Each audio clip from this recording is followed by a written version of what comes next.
Ladies and gentlemen and colleagues, welcome and thank you for joining our NDC TIA Learning Journey Kickoff Roundtable today. So today's roundtable, as you know, brings together the NDC TIA country partners to provide Vietnam with valuable insights and knowledge for moving from policy to practice with the context of the electric vehicle policy submissions in October 2023. So today's event aims to facilitate the exchange of best practices and initiatives that have been successful in promoting the adoption of EVs and to brainstorm and share ideas on policies that could accelerate implementation in Vietnam to promote the uptake of EVs and regulations, as well as in China and India. And we also hope that today's roundtable can enable the country partners to gain insights and recommendations from each other that could be useful to develop and improve effective policies in their respective countries. So next slide, please. Today's roundtable will be broken into mainly 3 segments. We will first hear implementation stories on EV deployment and integration. And after that, we'll explore knowledge for policymaking in the context of EV grid integration. And lastly, we will further deep dive into Vietnam's current EV landscape, and we will discuss how to move from policy to practice. So without further ado, I would like to pass the floor to Lý Đăng, who is the transport and climate change expert of GIZ Vietnam, to set the scene for today's discussion. Lý, the floor is yours. Thank you. Yeah. So thank you, Alice, for the introductions. So on behalf of NDC TIAs of GIZ Vietnam, I want to express gratitude to all of participants today and readiness to share your valuable insights with our Vietnamese delegations today. So the experience in China and India with support for policymakers and researchers in Vietnam overcome the barrier in the implementing electric mobility development in the futures. So next slide, please.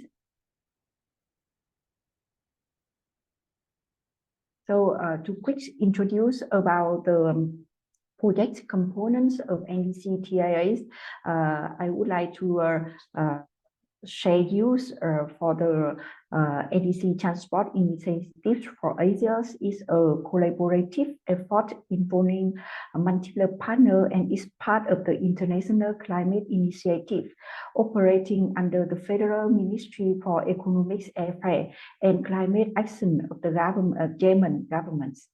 The projects also implementing in 3 ASEAN countries, India, China, and Vietnam.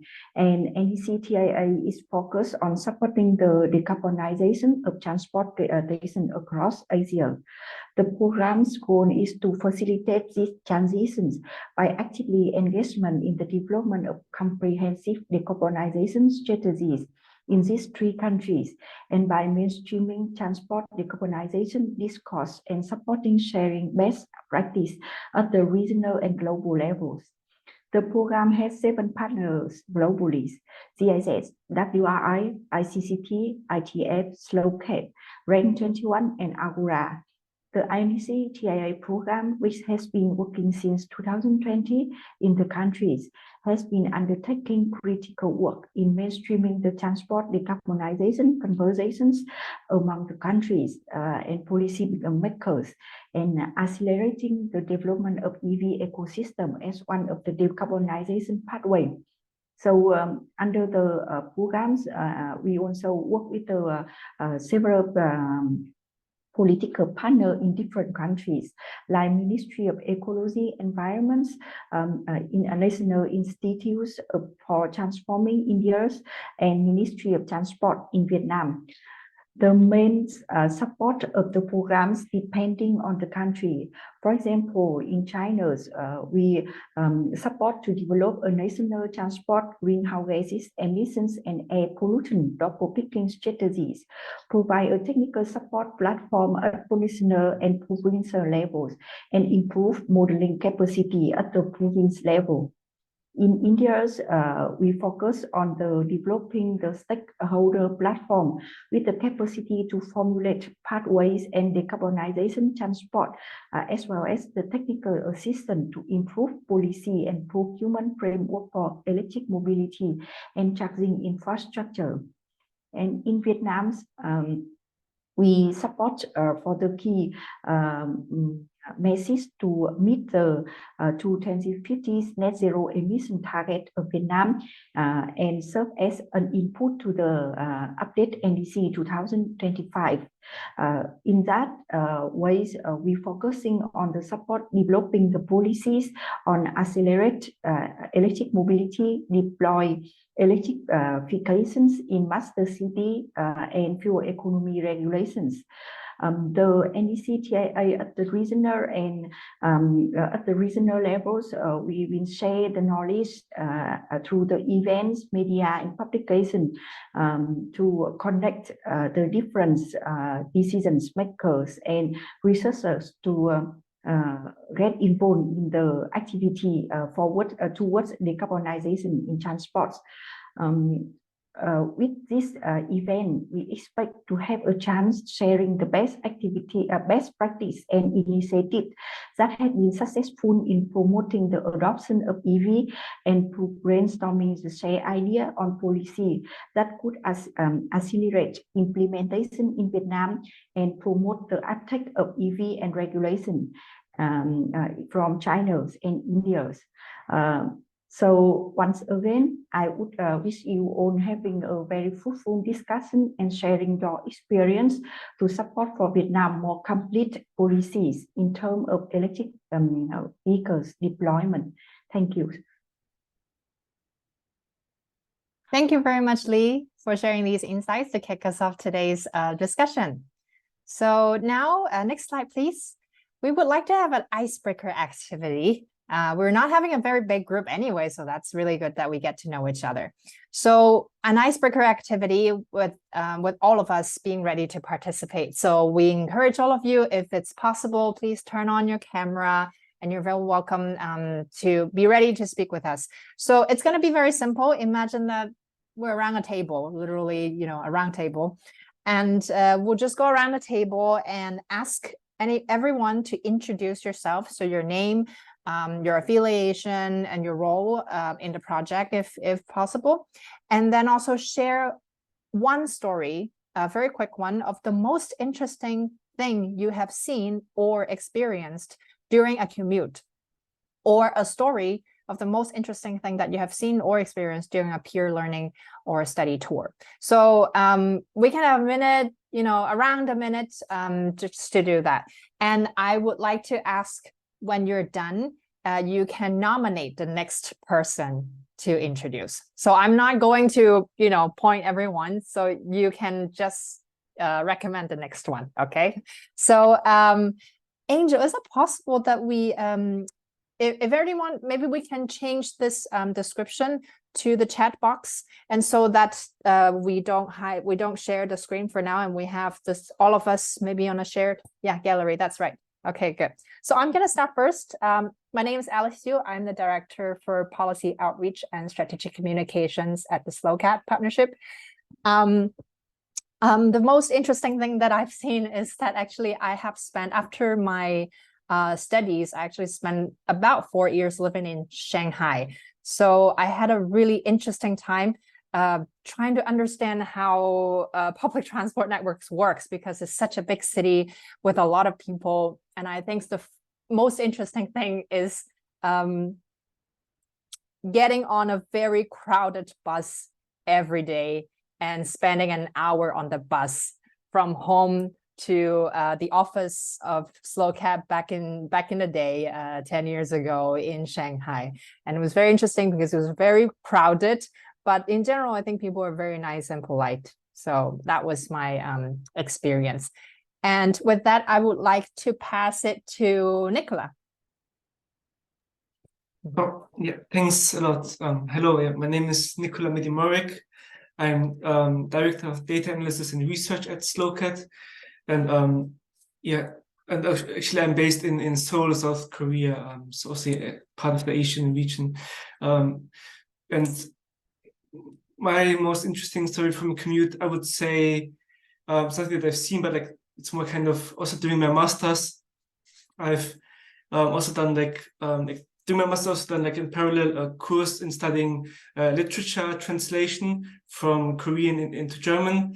And because I was so busy already with my master's, then doing this literature translation training in parallel, I had very little time. So actually, my whole commute, every time I was on a bus on the train, there I've done the whole training, the literature training, homework, and really my whole commute was only, or like I only, the certificate was only possible thanks to all the commuting and all the bus drives and bus rides. And yeah, that's what I remember the most.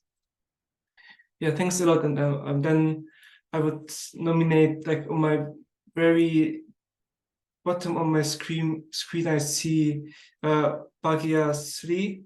I would nominate you too. Yeah. Thanks, Nicola. So I'm Bhagyashree and I work as an energy advisor here in GIZ India. And I work for the NDC TI project, which was been presented just before this.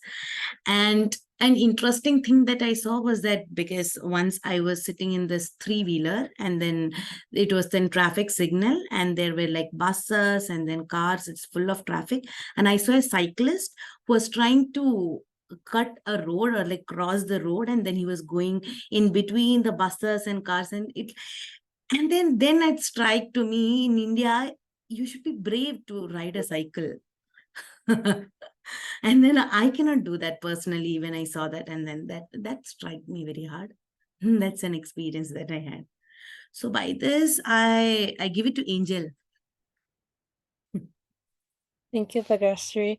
Hi, everyone. My name is Angel. You've probably seen me in your inbox, most likely in the last couple of days. So thanks very much for joining this event. I'm a project officer for analysis for the SLOCAT partnership, and also the focal point for the NDC TIA project as a consortium partner. The most interesting thing I've experienced during the commute, very short commute. It was actually last year in New Delhi, and I was actually with Avantika, who is here with us today. And I was going to take the metro in Delhi with another former colleague of ours named Mark Major. And it was the first time I got to experience riding in the trains where they have specific carts dedicated for just the women. And this was very interesting to me because here in the US, the public transport is not very well. It's well developed, but I feel like it's not as functional as many places, and I could not imagine having like a dedicated space that would feel so safe like that here in the US. So that was very interesting for me and really nice to experience. And with that, I will nominate the next person to introduce themselves. Is the participant joined as host, very mysteriously.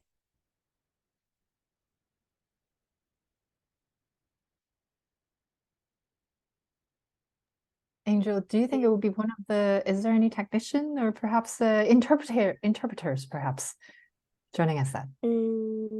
No. Mysterious host. Technically it's SLOCAT who hosts, but mysterious host will give you another 10 seconds for an opportunity. If not, I think we can try, it could be another ghost account that sometimes we have. Sure.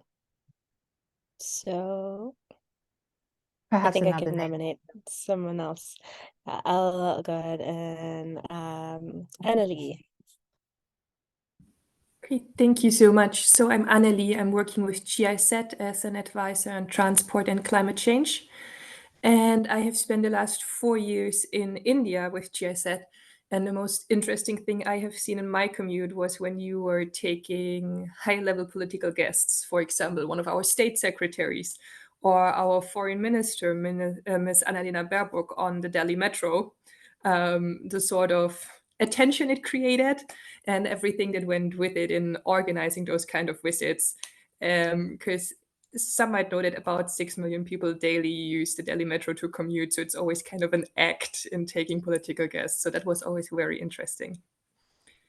I would probably hand over to Genevieve.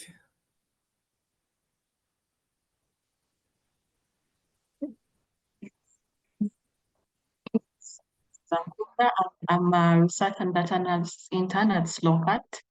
I joined the team a few months ago, about 6 months ago. And the most interesting thing I've experienced on a commute was back in South Africa. Well, when I just moved there, the narrative around taxis was not a very good one. It was like, be safe, always move on taxis with someone because they say it's not very safe for young ladies. So this one time I was on a taxi with a friend. I can't even remember where I was going, but I found that the narrative was completely different from the actual experience. People on taxis were actually very jovial, and this one time, well, I didn't really understand the language, but there was a very jovial mood and people were singing. And I was like, this is actually quite different from the stories that are actually out there. So it was a very comfortable trip eventually. And then I realized maybe there's a gap between what is actually said about public transport and the actual experience.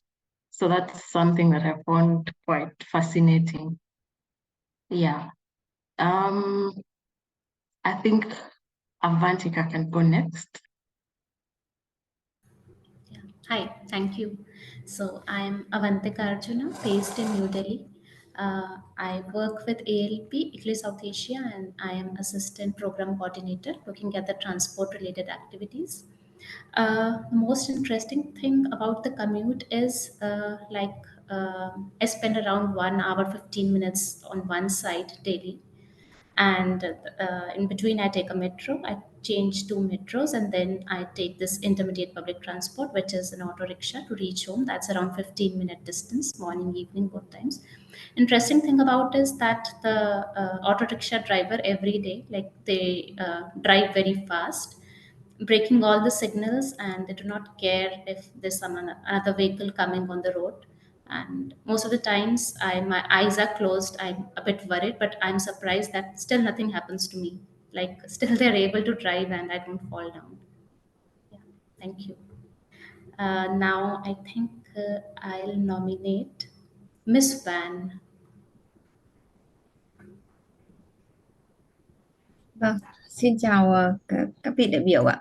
Tôi là Vân, tôi đến từ Cục Đường bộ Việt Nam. Cục Đường bộ Việt Nam là cơ quan tham mưu cho Bộ Giao thông Vận tải về lĩnh vực giao thông đường bộ, và chúng tôi cũng đang rất là nỗ lực với sự hỗ trợ của các nhà tài trợ quốc tế như GIZ hay UNDP, thì chúng tôi đang bước đầu xây dựng những chính sách triển khai thực hiện cụ thể trong lĩnh vực giao thông đường bộ để hướng tới phát giải dòng về không vào năm 2050. Và cái trải nghiệm thú vị nhất mà tôi cảm thấy là cần chia sẻ với quý vị, đấy là trong vài năm trước thì chúng tôi vẫn bên Bộ Giao thông vẫn đi sang bên Trung Quốc để học hỏi và mong mô hình về xe buýt điện, và ngày nay thì từ 2022 đến giờ thì xe buýt điện cũng như là taxi điện và xe máy điện chạy dịch vụ vận tải đã được vận hành ở Việt Nam bởi một công ty nội địa của Việt Nam, đấy là VinFast. Vâng, xin cảm ơn quý vị đại biểu.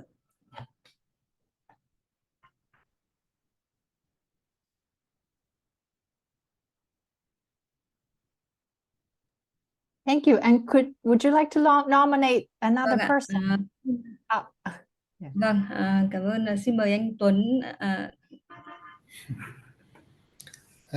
Yeah, thank you, Sivan. And yeah, hi everyone. And my name is Tuấn, working for GIZ NDC TIA Vietnam component as a transport specialist. I'm responsible for electric mobility and fuel economy activity here in Vietnam. My story, as you know, that we are mostly that we are from the transport sector, transport specialist, and we always want to promote the sustainable transport like public transport and non-motorized transport. But here in Vietnam, I'm still new to my private vehicle. And that's we have only one MRT now in the capital, Hanoi, Vietnam. And also the bus public transport is poor, and also the weather condition is quite challenging if you want to use the non-motorized transport like riding or the bicycle. So yeah, I think that's maybe we do hope that's the transport, so public transport and non-motorized transport infrastructure will be improved soon. So yeah, we can see to this sustainable transport. Yeah, and I think next one I would like to nominate my Chinese colleague. Yeah, Xie Yun. Thank you, Juan. Hi, my name is Xiaoyun. I'm working with the GIZ and responsible for the implementation for the China component. We're focusing on the decarbonization transport strategy, working together with the Chinese Ministry for Environment and Ecology and the Guangdong province. So today I actually brought experts who has experience with Guangdong EV uptake to our discussion. And for the commute, actually, I work so close to my office because, as Alice mentioned, the public transport is so crowded in China. I think in Beijing is even worse than in Shanghai. So I can tell you a new story, but not for me. It's from my intern. He just lost one of his shoes in the subway today. So fortunately, he found it, but you can see how bad it is, how many people are in the subway. So that's all from my side. I would like to hand over to my colleague Lee from Vietnam. Thank you, Shajun. So I'm Lee. I work for NDC TIA Vietnam components. My interesting travels daily from my side that I try to test a lot of different transportation type. So because from my house to the office, it takes around more than 1 hour because of traffic jams in Hanoi quite frequently. So first I use my motorbike, and then it's really inconvenient because of the distance and a long time on the road. So afterwards, I also moved to BRT bus, but I still see a very, very take times for me because of the traffic conditions in Hanoi. So afterwards, thanks to the company in Vietnam when they bring for the sharing motorbikes and electric motorbikes and electric cars in Hanoi. So now I select the sharing electric motorbikes to travel every day because it's cheap and save a lot of my time for working travels. So that is one of the big impact that I see from the transitions in Vietnam. So now I would like to nominate to the researcher Phạm Duy Hoàng. So Hoàng, could you continue?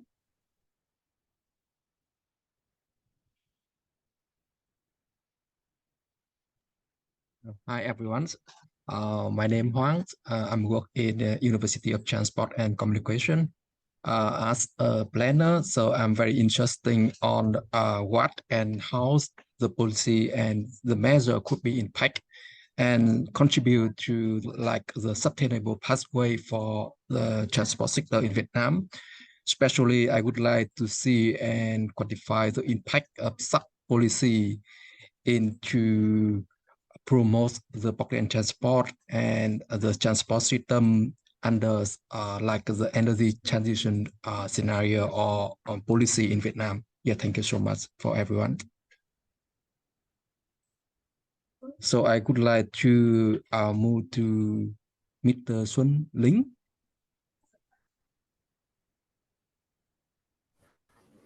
Hi there, everyone. My name is Xuân Linh. I worked as a senior technical advisor for GIZ on the low carbon transportation program. A bit of my experience, I don't talk about some travel in Paris due to a language issue. I couldn't read French, so I bought a metro ticket, but probably different destination. So I end up, I could enter the gate, but I cannot come out, and I seek some help from the person passing by, and the guy just told me, oh, okay, just jump over the bar. So he held the bar for me and told me to jump over. I did. So I took that as kind of a French style of a warm hospitality to a foreigner. So the kind of a very interesting experience for me for a couple of years ago. Yeah, so that's about myself. Thanks. And I will pass it to. Sorry, I'm not familiar to. No you worries. guys, we still have Kellan, Mr. Modi here with us, and also Akshay, but whoever you want to. Akshay, and then I go for the last one. Thanks. Thank you. Hello, everyone. I'm Akshay. I'm Policy Advocacy and Engagement Intern at Slowcat Partnership. And during my master's, when I was in Vienna, we would use commute trams. And this one time, one old lady walked into the tram, and suddenly 3 to 4 people stood up to give up their seats for her. And that was quite interesting, because it was not just one person, but 3 to 4 people willing to give up their seats. And it just shows how the world is filled with kind and warm-hearted people. And Kellan, you can go next. Thanks, Akshay. So interesting to hear all of you. And I'm Kellan Modi. I'm working as a senior transport specialist at CRDF, CEPT Research Development Information, at CEPT University. I'm based in Ahmedabad. Our office is also in Ahmedabad. And I mainly work on public transport operations plans, strategic transportation modeling. And since last couple of years, I have also started working on electric mobility. So as from my interesting story, what I would like to share is I usually commute by four-wheeler, my personal vehicle, but as part of our study, we had recently conducted electric mobility strategy development for Ahmedabad and Mehsana. So in Mehsana, it's a small city, and a lot of commuters are using three-wheelers. So it's auto rickshaw, and official capacity of the three-wheelers is about 3 passengers plus driver. But they also carry 5 to 6 passengers in a one small vehicle. So as a part of experience, I also traveled and commuted in the small vehicle. I sat just beside the driver. So it was like an adventure ride for me. But on a serious note, it was very scary also. So that's a story I would like to say. Thank you. And I would like to, I don't think anyone is left now. Yeah, I think this is it.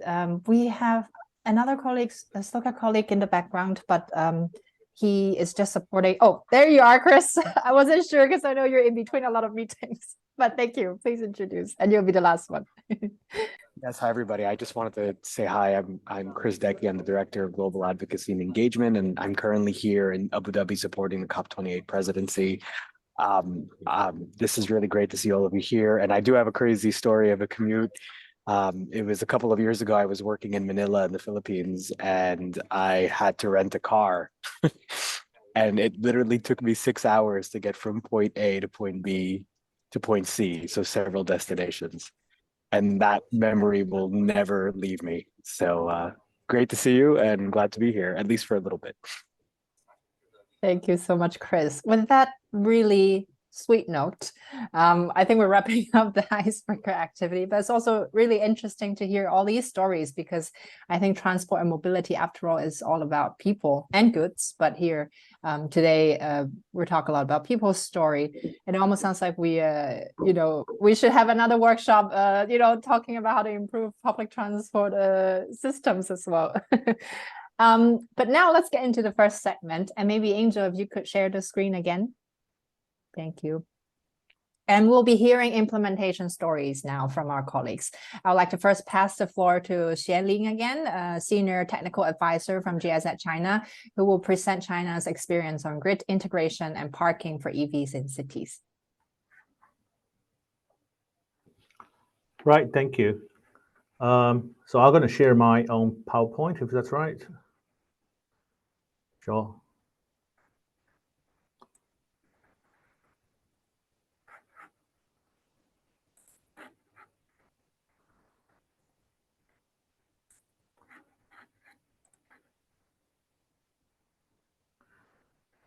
Could you see the PowerPoint? Yes, we can. Thank you. And you might need to Right. click, you do need to click share, Right. present. How Yes, about now? there you go. Yes. Mhm. Right. Okay.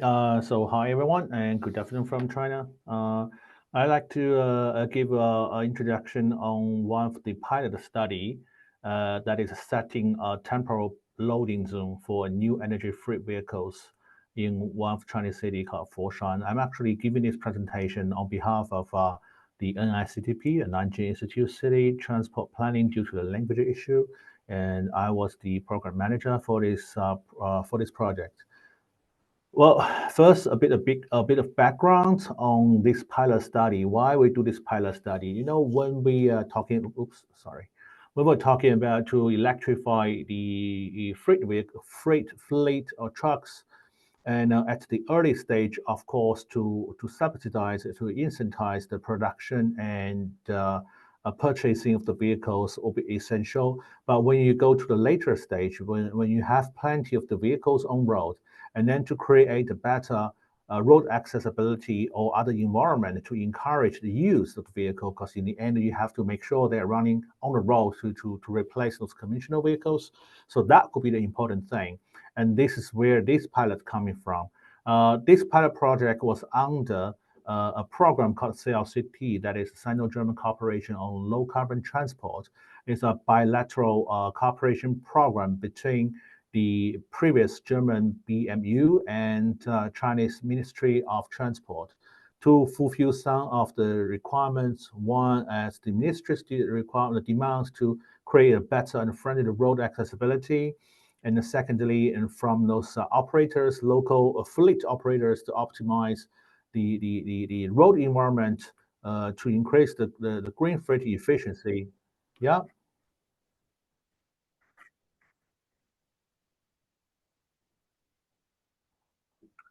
Yeah, sure. Okay.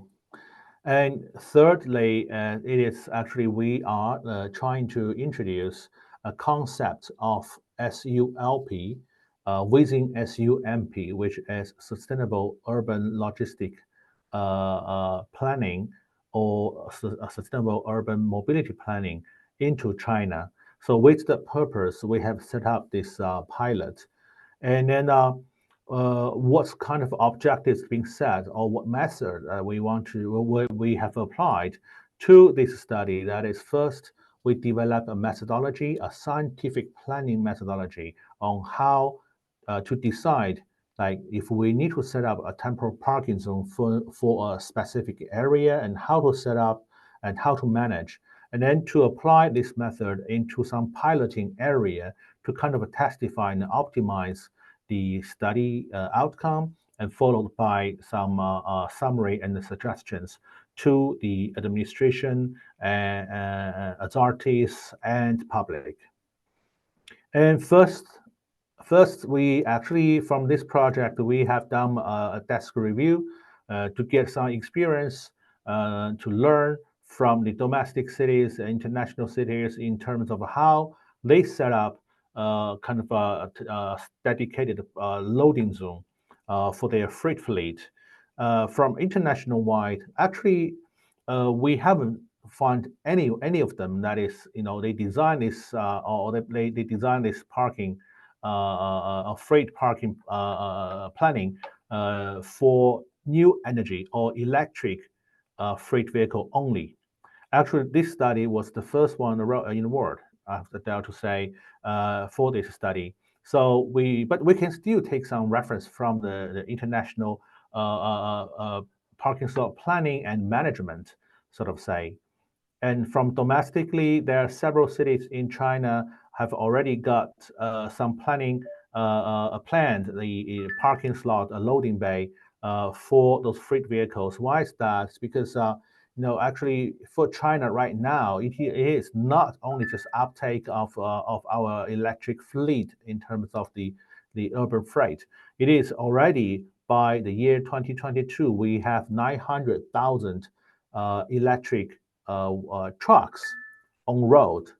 But of course, majority of them are mini to light duty vehicles. So that's why we need to create a better road accessibility environment for them.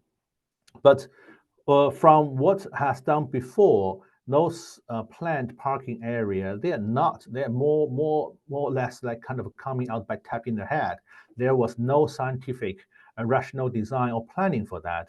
And the lack of management end up often being occupied, those slots, parking slots often being occupied by public vehicles. And so that's the problem. So taking that experience, we have developed a methodology. The methodology has the concept of, we first decide yes or no. That means based on the land use, the shop's features, and the road condition to decide whether this specific area requires a parking slot or not.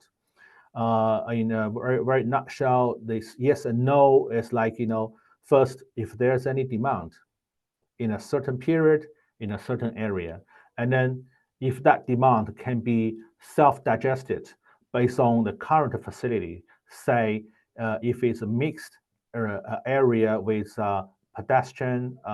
residential and light commercial, or if that's the area next to the shopping complex. If it's next to a shopping complex, obviously there are already plenty of parking facility there, so we don't really need any extra ones. And then last not least, actually very important, if the road conditions allow us to set extra parking places. Taking reference from the low emission zone from London, they have some shared parking slot or loading bay with the pedestrian area that is still applicable. But if the road, say if it's one way, it's too narrow, one car stop or one truck stop would block the traffic, and there's no chance for us to get a new parking slot. And then once we decide yes or no, and then to how that means that we need to design a scientific methodology on how we can select the parking site and how we can estimate the demand based on this method. And then what kind of a parking slot we should design. Obviously we need to have a very apparent signal there to show this is the dedicated parking slot, and then with some supporting facility, for example, some charging piles maybe, but this has some story. I will talk a bit later. And then how to manage it. So the parking time, and to prioritize, make sure this parking lot can be used for freight vehicles without occupying by other public vehicles also, and the parking fee, etc., etc. I won't talk too much these technical details. Of course, this comes a formula that how we have been calculated. Just give a very brief introduction. We do have a report that you can find from a GIZ website. This is the kind of like how many temporary loading slots that is actually decided by a combination of the demand of these parkings within a certain period, within a road segment, say 100 kilometers, versus the time duration allowing delivery vehicles to use within this specific time range. Based on our interview to those shop owners and delivery men, we have set up 15 minutes for this time range. So within 15 minutes, most of this delivery, loading, unloading work can be done for a stop. And after that, and then we also decide, okay, we decide how many parking lots we need, and then we need to decide where to put those parking lots. We have many consider, like we try to optimize the travel or delivery distance for deliverment by foot. So I mean, we need to find a place that cumulatively the shortest travel distance by foot for the deliverment to increase the efficiency. So this is how we considered. And then once we decide where to put, and then we need to make sure, like under what time period you require this dedicated parking lot only for those freight vehicles, and the rest of the time that can be used or shared with public vehicles, and what is the fee reduction? For example, 15 minutes for free, 1 hour for free. This depends on like the local demands. And then we had this methodology been developed, and then we has been applied to two piloting area in a very kind of a relatively old built-up district. Why is that? The road are narrower, lack of existing parking spaces, so that is more typical, more representative for us to find out and help us to optimize the methodology. We have spotted two places. One is mixed area for the old residential and commercial. And the other one is a mixed area of residential and historical resorts. And that's those two places we used for the pilot. And based on the methodology, we have found out how many slots we need, where to put them. I won't talk too much on that, but just give you a hint how that looks like. Once we have decided how many, like here, we decide we will have one here. And then once this one be selected, and we should follow with a very, very clear sign that, okay, this one is dedicated for the freight vehicles within 10 to 11 a.m. only for this time. The rest of the time that can be shared.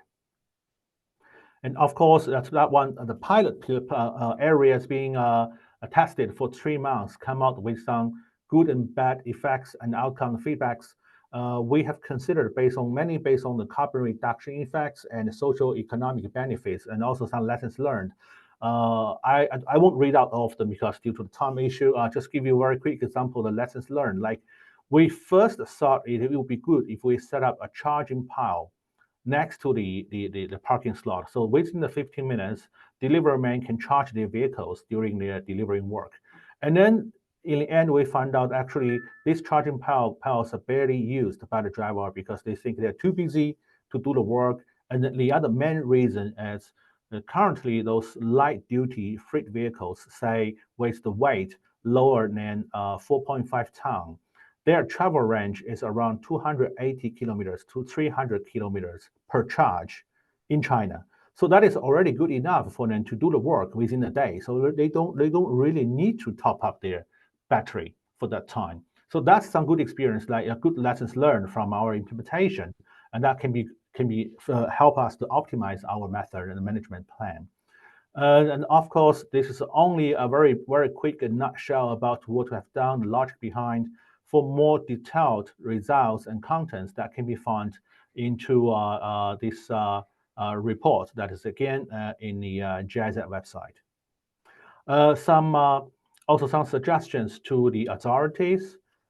This is a joint effort because in terms of the city planning and traffic control, you need to involve different departments from transportation to security to city management to community. So this is a joint effort. We should combine all of them to make a best impact to the urban traffic, to optimize the urban traffic, and then to try to embed this kind of concept into the early urban planning stage, so that can be all integratedly considered when you try to make the road more greener. And last not least is public participation, because this methodology needs a strong feedback and the participation from public.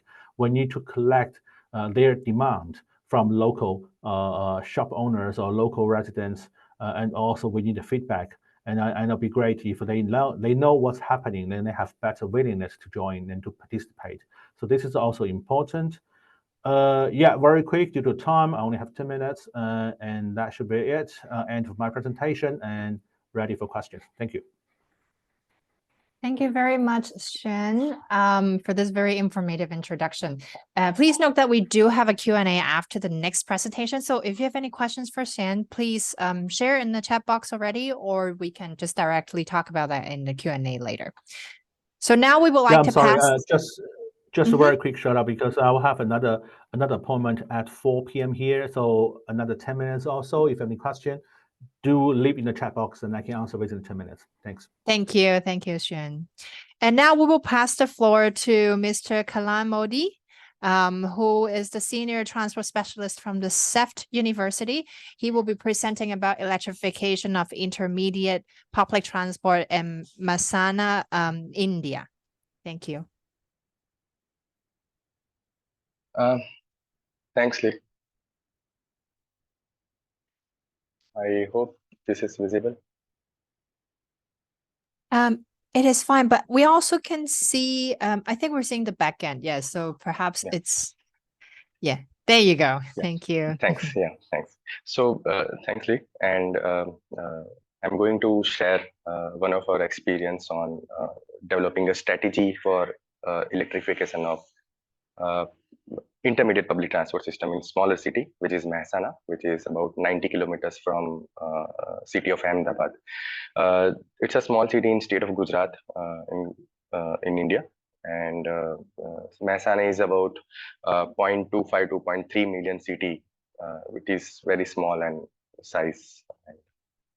So this project, this study was about for 2 years and funded by government of UK under UK Pact program, which is partnering for accelerated climate transition.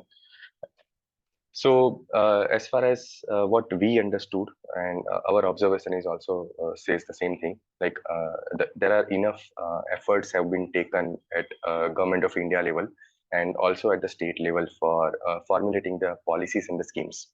But if you want a really transition towards the electrification of any vehicles, private vehicles or public transport or intermediate public transport, you need initiatives to be taken by the local authorities. The local government, which are city authorities, municipal corporations, district authorities, they have to take initiatives to really to have the transition at the local ground level. So very famous scheme in India, FAME 2, which is faster adoption and manufacturing of electric vehicles, which is from 2019 to 2024, which talks about for subsidizing 5 lakhs three-wheelers at India level, and which is good support from the government of India, and also to support the very ambitious target from the minister, Mr. Nitin Gadkari, who is a transport minister at government of India level, and he has set the target to achieve about 80% of electrification in two-wheeler and three-wheeler segments. We also have simultaneously each of the state have also published the EV policy for that region. So government of Gujarat is also committed to support about 70,000 three-wheelers for the subsidy. So the difference between these two schemes is the FAME subsidy, which is at the government of India level. They support and they give the subsidy to the OEMs who are actually manufacturing the electric vehicles. And government of Gujarat gives the subsidy to the end users, which are drivers and operators in the cities. So as I mentioned, if we really want to transit towards electrification, we need local support, local initiatives at a city level. So aim and objectives were also stated in line with that. So main objective was to develop a strategy for electrification of intermediate public transport system for city of Mehsana, to achieve the sustainable, affordable, and inclusive low carbon transport for future years. So on the left hand side, what you see is the three-wheeler, that is auto rickshaw, what we call in India. So officially the capacity of this vehicle is 3 passengers plus driver, but usually they carry 5 to 6 passengers in one single trip along with the driver. So that is a bit scary, but that is in the practice for the smaller cities mainly, if we say. And on the right hand side, if you can see, that's a four-wheeler that is more for slightly longer trips, where auto rickshaw is mainly for the urban trips and shorter in the distance, like 6, 7, 8 kilometers within the urban area. Sorry. Mehsana is about 0.3 million city, and the intermediate public transport share in the overall motorized trips is about 26%, and that's the scenario same in across India. If you look at smaller cities in India, the non-motorized transport, which is walk and cycle share, contributes about 45 to 50%, and intermediate public transport, which is three-wheeler, contributes about 25 to 30% in overall motorized trips. So that means 25% trips, passenger trips, are happening on this mode, which is huge in if you look at the overall share. And these vehicles, these three-wheelers, are mostly on CNG or diesel vehicles. They are operating in the city. So if we talk about Mehsana, there are about 1,800 vehicles. Such kind of vehicles are operating within this urban area, and about 600 taxis which are operating for intercity. So main study outputs, what we had in these 2 years was about, we started with the formulation of advisory groups, that's a stakeholder group. And then the long phase for the base situation assessment for intermediate public transport operations. So there it was for the understanding and assessing the operational characteristics of these operations, because all of these operations are being undertaken by individual drivers and the operators. They are individual in nature, and the auto rickshaw is also owned by them, or maybe they have rented from some other person. Third main output was on the overall strategy formulation and the action plans toward the towards upscaling IPT electrification. And the fourth one is actually for providing the supporting infrastructure, that is charging infrastructure in the city. So these were the main outputs, and this entire study has been very well written, documented, along with the blogs, short videos, photographs, brochures, magazines, kind of thing, on ESAP India website. The link is also there. I would always recommend to go through this website if anyone is interested in electrification for smaller cities in India. So right hand side, we have stakeholder formulation group. It's an advisory group, which was first thing which was undertaken.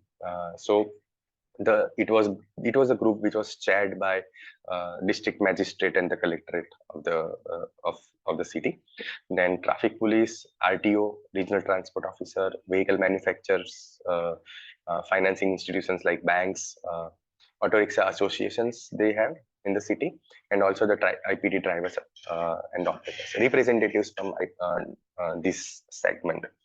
So this was the stakeholder group, and very periodically, at every month or 2 months, the progress on this study was discussed.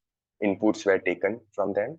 So therefore, it was the ownership of the city authority towards the electrification of three-wheelers.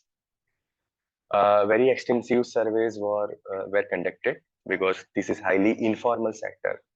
The three-wheelers, each individual driver is operating their own auto rickshaws in their own way. So therefore, no proper database is available for IPT segment in India, in any of the city, except the total number of registered three-wheelers in the city.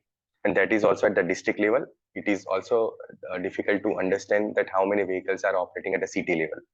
So these are the list of the surveys, which includes auto rickshaw driver surveys, user perception surveys, interviews with IPT users by gender, and also the interview with IPT associations and the leaders. So all of these detailed primary data collection was undertaken for this, to understand the operational characteristics and the issues. So first thing was also we got to know that many drivers, almost all the drivers, are coming from a very lower economical backgrounds, and they do not have a very high qualification. So they do not understand, or they did not have any awareness about the electric three-wheelers availability in the market, their advantages, disadvantages. They were not aware. So this is a technical representation here. It's a total cost of ownership. So CNG auto rickshaw, on the x-axis we have daily kilometers, on the y-axis we have rupees per kilometer. So and the average daily commute for this three-wheeler is about 80 to 90 kilometers, which cost around about 5.9 to 5.7 rupees per kilometer. And if we have electric auto rickshaws, electric three-wheeler, then it comes around 2.8 to 3 rupees per kilometer. So this was the information which was given during the awareness workshop, and along with other benefits to make them aware about the benefits of the electric to operate electric auto rickshaws instead of CNG. So this was the first thing which we did. There were 2 rounds of awareness workshops were conducted, where 80 to 100 auto rickshaw existing CNG auto rickshaw drivers participated in these workshops. And this workshop was organized with the support from district collectorate and the mayor of the city. If you can see this, the photograph, the district collectorate is driving the electric auto rickshaw just to make it a brand and to promote the electrification in this segment. It was covered in their local channels, media, for the better outreach. And it was an entire day exhibition where drivers came, understand, they did the test drive to understand the features of the electric auto vehicles. We also invited few of the existing electric auto drivers and to share their experience, positive and the negative, both sides. So they also shared negative part where they were highlighting the issues for the financing issue, a very high upfront capital cost, process for the getting the subsidy, and also the charging infrastructure facilities, lack of charging infrastructure facility in the city. They also highlighted the positive stories, and these messages were given by in their vernacular language, so other drivers can also understand this easily, and which brings the trust level high. So they were highlighting the low maintenance cost, zero maintenance cost, in aspect of the loading capacity, the carrying capacity. There is no issue. And in CNG or diesel vehicles, you have a lot of maintenance in terms of diesel, oil and other brake services and other services, where in these vehicles there is zero maintenance. So all of these positive stories were also highlighted by the existing e-auto rickshaw drivers.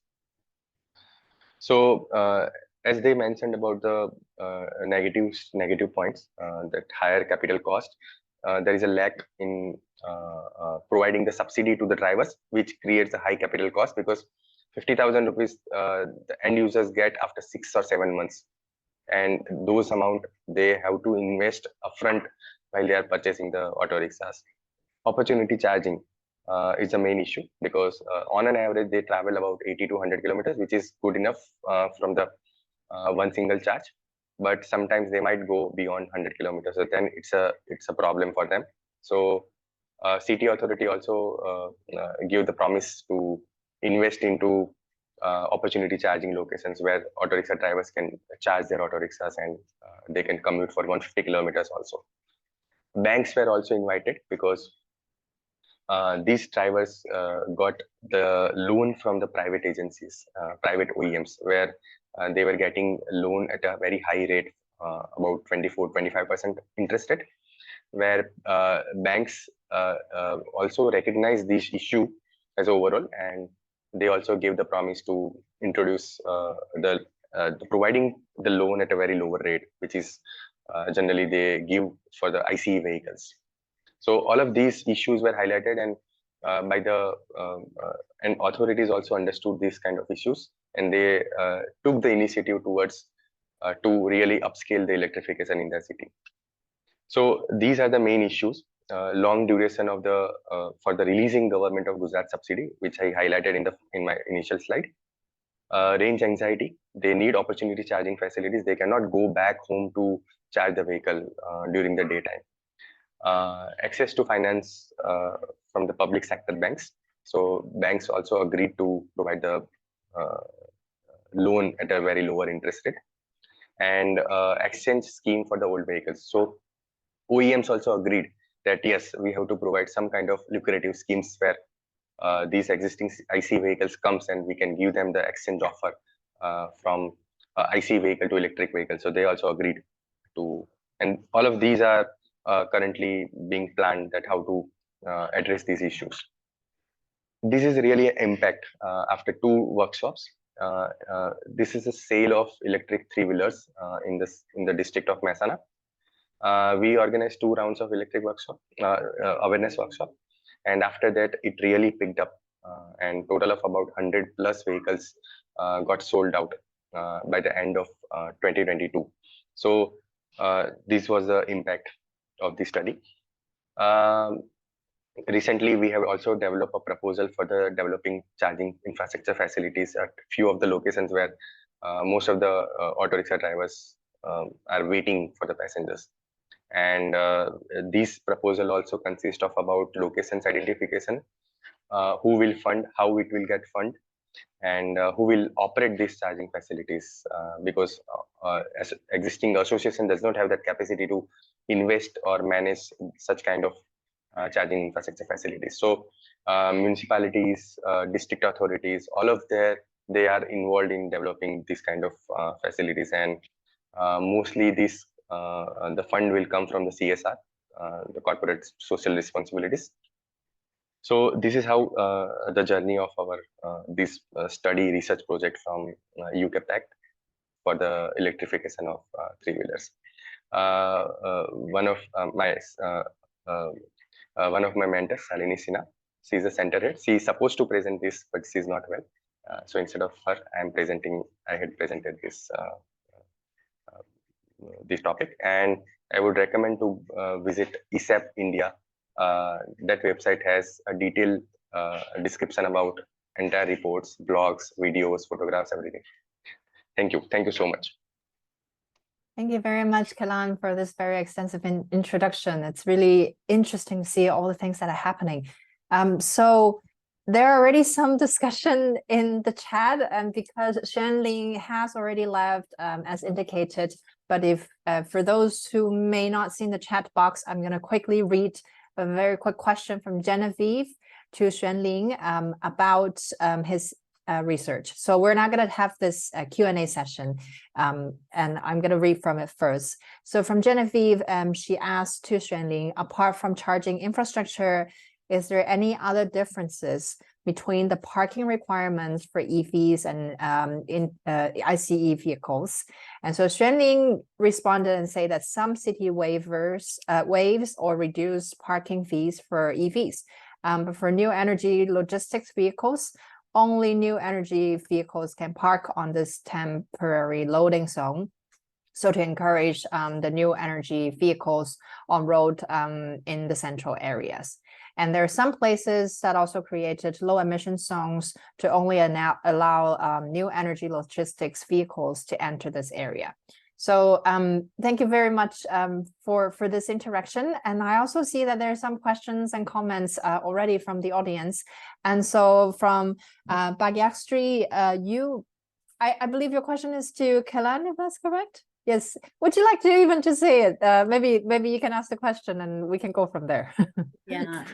So, Killen, as you said, these autos are mostly like, even I see that they are mostly overloaded, and then like 6-7 people going in a 3-wheeler is always fascinating to me. So, when I consider like when we shift to the E3-wheelers, then the charging issues will obviously come, because since autos are overloaded, this might make the batteries drain at a faster rate than the normal. So they will have to go for a charging cycle and not only depend on the night charging that is usually done for the E3-wheelers. So when we consider like that, will battery swapping be more feasible than point charging, considering the working hours and then the running time, was my question. And then have you spoke to any of these, because Sun Mobility, I guess, is working more on battery swapping in Bangalore. So did you have any conversations with them or any insights on this? Thanks, Bhagyasri. Yes, we had visited Sun Mobility in Bangalore, and they are Bangalore based, but not they have not established their market in the state of Gujarat. But going back to your question from higher loading versus battery deterioration or charging deterioration. So in lithium-ion battery, this is not the case.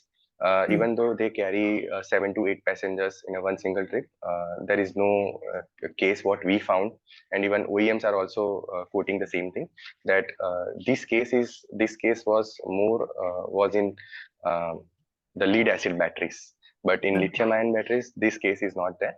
So currently what models are available in this region is plug-in model, and so 100 kilometers is a good range, I would say, in a one single charge. But yes, of course, they would need opportunity charging if they want to go out of the city. So that goes beyond 120, 130 kilometers. So they might require opportunity charging, and that will boost the sale also in the region. So that's my response to that. Thanks. Thank you. Thank you, Kilan. Thanks. And then I see another question for Li Dang. And you asked about how much interest rate for the public sector bank. Yeah.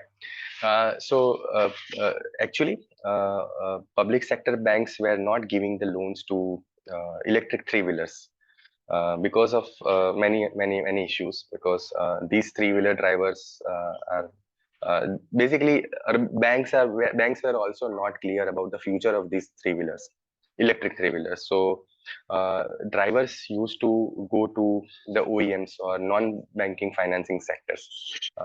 So Mahindra was one of them, which was giving them the loan at the rate of 24 to 25 percentage to the electric auto rickshaws, where public financing banks gives the loan for IC vehicles, CNG and diesel vehicles at about 10 to 12 percentage, which is almost half of the what non-banking financing sector gives them.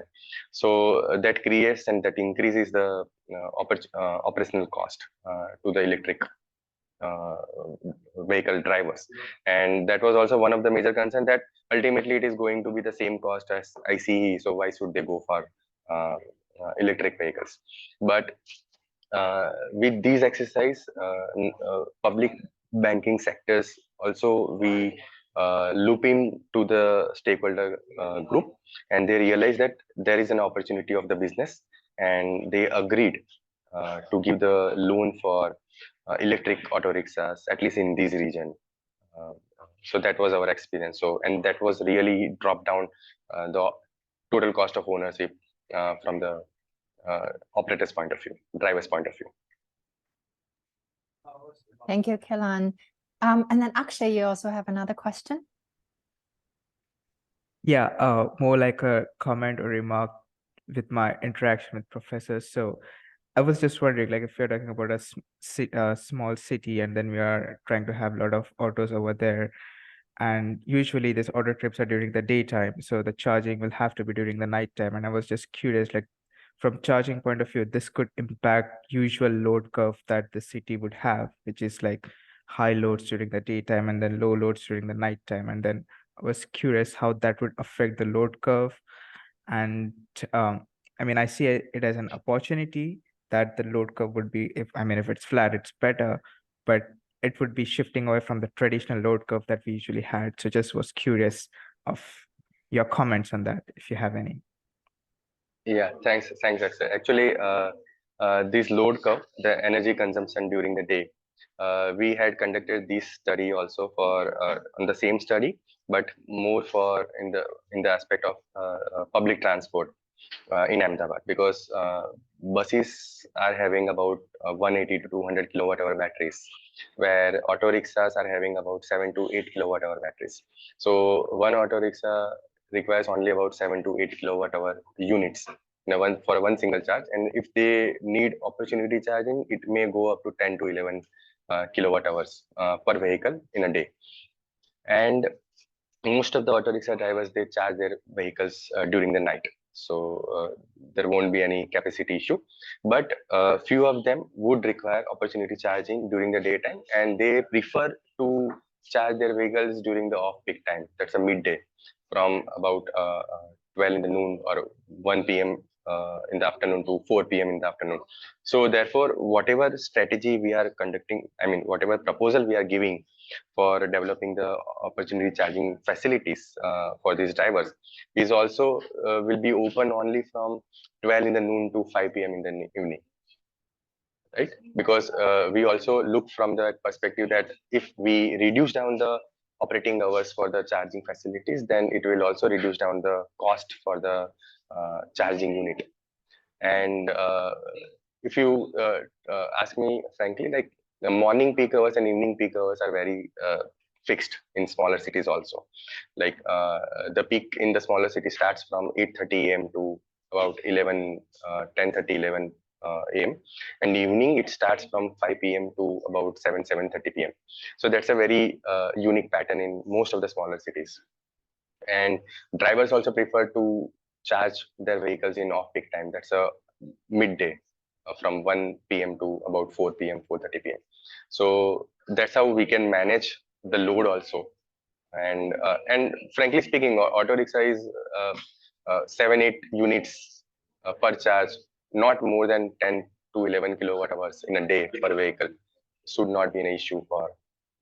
But yes, it may impact on the load and the grid if you are talking about the public transport, that is buses.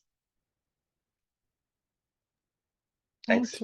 Thank you, Kelan. There is one more question, and I think we can otherwise start to wrap up. I appreciate all the questions coming in. So Emphatica, if you could ask your question and we keep the answer maybe within a minute, and so then we can have a break. I think that's the point. Thank you. Yeah, I'll try to keep it brief. So Kellen, thanks for the interesting insight you've shared with us.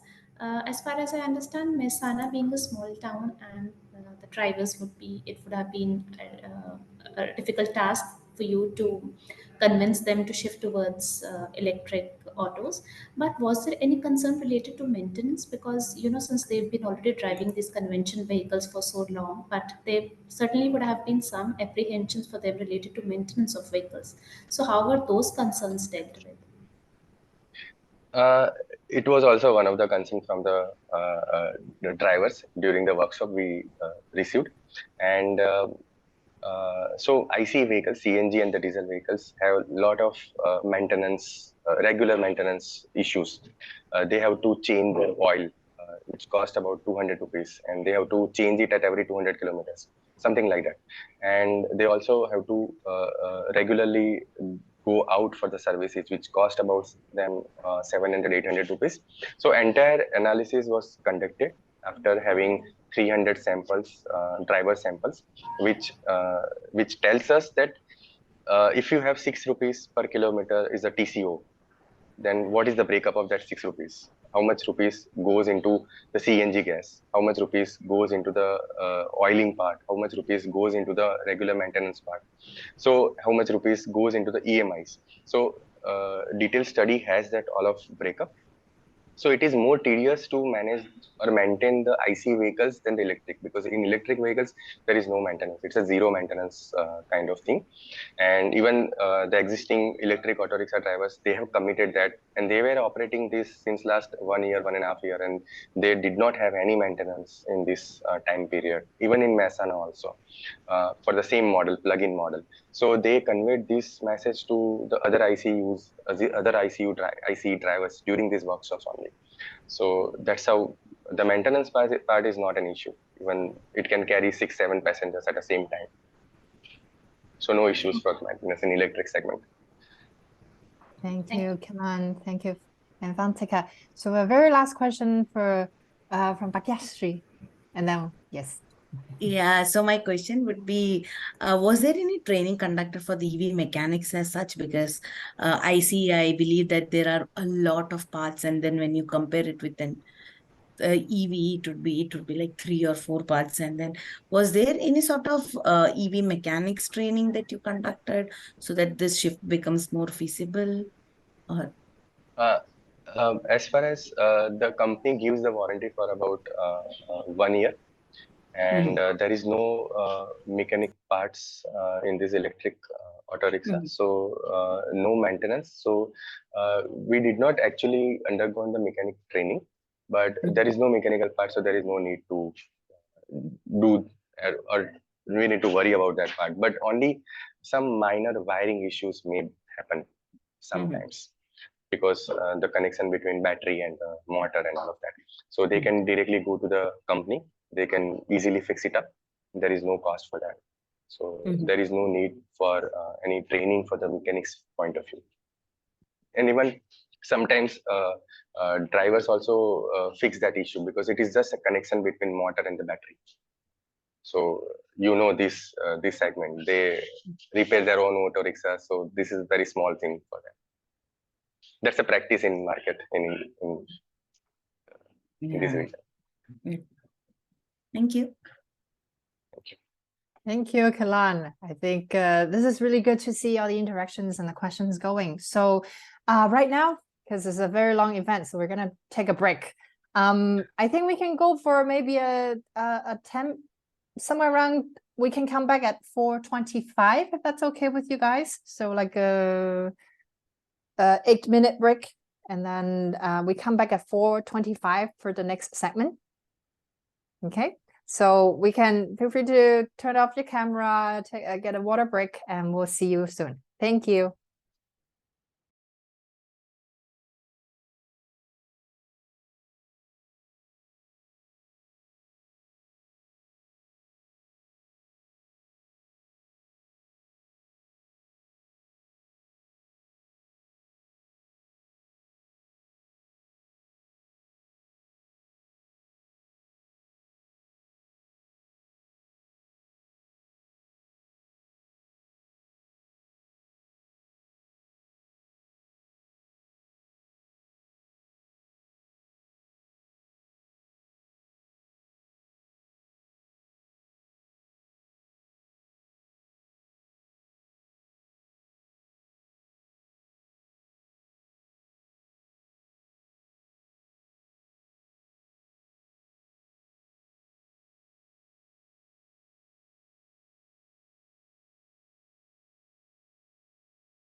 Hello, everyone. Welcome back.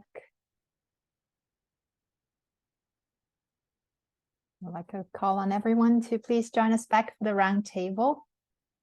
We can start shortly.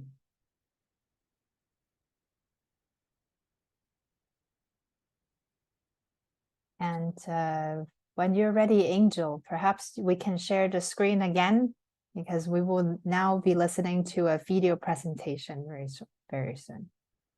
So colleagues, welcome back. And if you're ready, it would be nice if you turn on the camera again. We always appreciate when we're in a small setting so that we know you're ready to engage if possible. So now we're going to watch a video presentation by Shibani Ghosh, who is the Senior Research Engineer from the Grid Planning and Analysis Center of NREL, the National Renewable Energy Laboratory. Angel, please.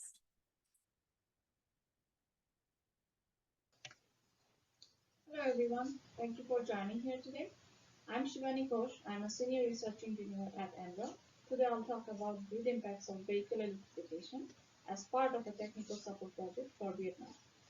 This project was funded by Global Climate Action Partnership, and we had an active collaboration with the largest utility in Vietnam, EVN. Understanding grid impacts of electric vehicles means we need to narrow down the regions where those impacts are more likely to happen. So we start with a deep dive in distribution network analysis and try to find out the areas where the analysis would be more effective for. So this becomes kind of an iterative discussion with the utilities data and planning department, where we try to understand where the projected technology, in this case electric vehicles, are going to be adopted more or adopted first. For example, a lot of the times there are clusters that form in where we see that electric vehicles are of more common use compared to other areas. So we'd like to prioritize those areas in our analysis. Afterwards, there are also other types of considerations that we can have, such as if there is geographical diversity in these sets of feeders that we are looking at. If there are types of customers that we would want to focus on, residential, commercial, or industrial. If there are older town or older infrastructure which get more affected compared to the newer constructions. If there are circuit imbalances or all those grid considerations that need to be part of. So after all of these discussions, we need to come up with a set of distribution network feeders which would be valuable to have this analysis done on. Here's an overview of our grid analysis problem. So before we start on the impact analysis, we need to understand how the current grid is behaving right now. So that gives us an idea about the baseline for the current grid infrastructure. And that's a modeling task for us. We talk to the utilities data team and try to understand what type of input data is available for us to build a good powerful model. That gives us a good and validated baseline to begin with. And once we have a good baseline, then we can create this EV layer that gives us this freedom of creating what-if scenarios into the future. So for that one, we need to understand what user profile base we will need to focus on. For example, what's the usual driving patterns for this particular city or for this area? What are the standard practices? Are there people who are coming back to their houses at 5 p.m. or 6 p.m. and we are expecting the EV charging to go on around that time? So all of those user behavior, which is most commonly very difficult to track, they need to go into this EV layer first. Then comes the grid locations or charging locations that are of importance. If there are existing charging points that we need to consider, then we include them in the baseline as well. On top of that, we are looking into future EV chargers on the grid. There are a lot of the times the utility has its own vision and mission of having a plan for the EV charging infrastructure, and we transfer that into the EV layer and include that into the grid impact analysis problem. So once we have the locations and the user profiles, then we can understand where and how the EV charging load will impact the grid.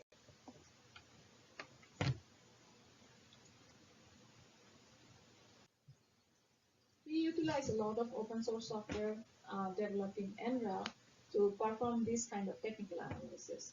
For example, our software are available in GitHub, where anyone can go in and look at the tools and utilize those tools if needed.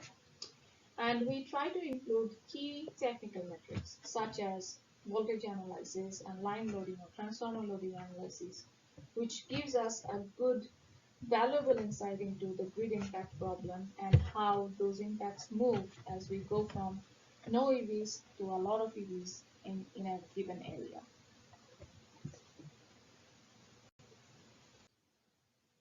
This particular study focused on a selected set of feeders in the city. We had gotten data from EVN for selected 5 feeders spread out in the city. And there were some good input data that helped us build a good baseline, such as data on their distribution equipment, data on their lines, poles, and transformers. They also had good SCADA data available for all 5 feeders.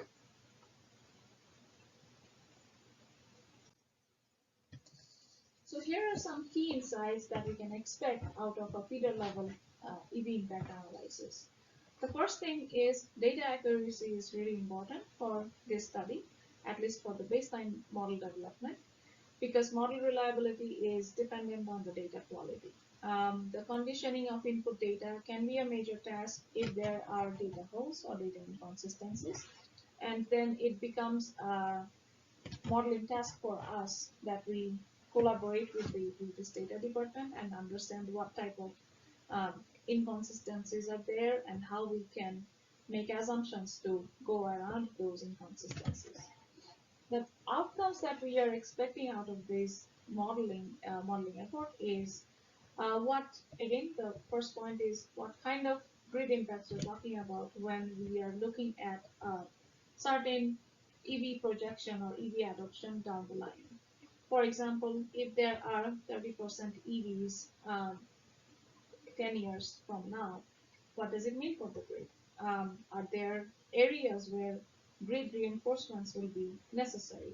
Are there transformers that need to be upgraded? So all of these key insights are crucial outcomes out of this analysis, and is important for our collaborators.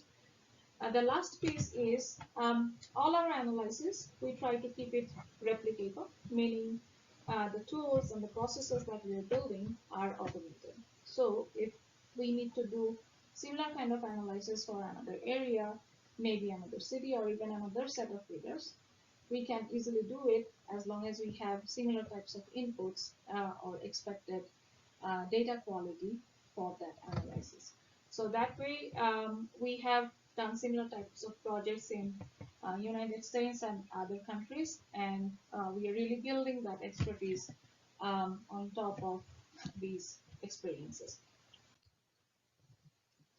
So here's an example feeder that's coming from the density, and this is how the Google Earth layout look like before we do any kind of model conversion. And once we transform them into an OpenDSS feeder model, OpenDSS being the power flow engine that we use for our analysis. So this is how accurately it kind of transforms into an OpenDSS feeder model. Now, the EV modeling approach and the assumptions that we are making are based on the discussions, obviously, that we had with the utility partner here. For example, the number of vehicles that we need to consider for a given area, in this case, the city feeders. We found out that there are majorly electric bikes which are preferred by the users. So what does it mean for the charging load? So it means they will have smaller batteries, and they will be charged more frequently because the batteries are small and also they're being used almost every day. They also take shorter charging time because of these reasons. And the number of vehicles that we need to consider, number of bikes that we need to consider, are really dependent on the feeder footprint. So if we have a large feeder, then we'll have to consider a lot of users are being served by that feeder and connecting their electric loads to that feeder. The second point is the types of behaviors that we want to include for the analysis. One thing is the state of charge, or how deeply the batteries have been depleted when someone's plugging in their vehicle. So, for example, if we are expecting a lot of residential charging where people are coming back from their work and plugging in their vehicle, I wouldn't expect that the battery is really fully charged, because it's being used throughout the day. And if there are commercial or other types of charging modes available, like workplace charging, then that would take place more midday time frame, or maybe early or to late morning time frame, rather than evening time frame. So that's the type of behavioral aspects that we consider or assume for this EV modeling approach. And the last bit is charging stations. So where we are expecting these charging loads to drop up. Are there existing stations, or are there existing locations where the utility would prefer or prioritize to have charging locations, charging clusters on? We can include, if it's a charging station, then we can include a gas station-like model where people are coming in and waiting for their turn for a charger slot to free up, and then they can take the needed juice out of their charger. If there are less charging stations and more residential charging going on, then that would be more distributed rather than having a lot of electric load at the same location, and that way that impact also will be distributed. So here's a sample of EV charging loads for these Danang feeders, and we are aggregating different types of charging station loads. We are not considering any residential charging for this particular sample. So the dark blue line kind of shows what type of charging we can expect out of 4 different charging stations. So these charging stations include somewhat of a fast charger, such as 50 kilowatt, as well as slower chargers around the rating of 10 kilowatts. And as you can see, it can reach its capacity around about 2 megawatts in about late evening time frame. So this is a sample day that we are looking at for the charging station profile. So what it means for the grid is, if we were to compare this with the baseline, like what kind of violations or grid impacts we are seeing in the baseline versus what will be the case when we have a lot of EVs. And I'm not saying that the baseline will be always clear of violations. There might be some violations or some grid issues going on, as you'd expect. So that's what we are seeing here in these graphs. The left one shows that there are hours throughout the days where the transformers are being overloaded. So these are the blue bars that we are looking at, and there are really significant increase when we do consider the EV adoption, this 2 megawatt charging load added on top of this baseline, and that really sometimes doubles or triples the hours that the transformers are facing overloading. So that goes both on the voltage analysis as well. The green bars here are showing the number of hours where any grid locations are having under voltages, and that also goes up when we have electric vehicles charging at different charging stations.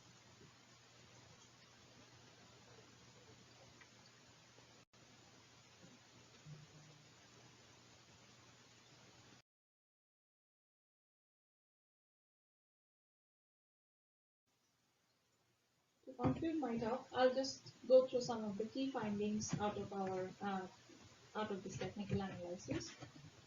So as I was talking about in my previous slide, With addition of EV charging loads at the nodes, even with highest hosting capacity, the thermal loading can really worsen as the EV loads heat up the transformers and the lines. And that means they will have to be replaced faster down the line and will incur more costs for the utility.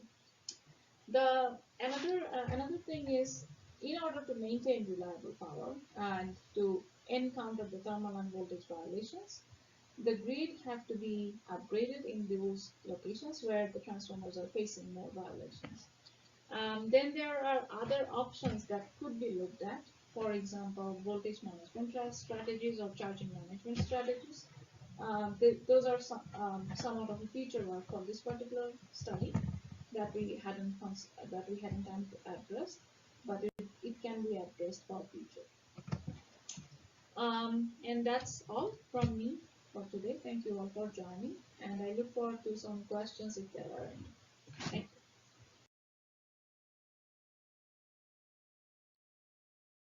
Thank you. Although Shibani is not here with us, but she's not able to join us, but really grateful that she has shared these insights to help us to start our next discussion.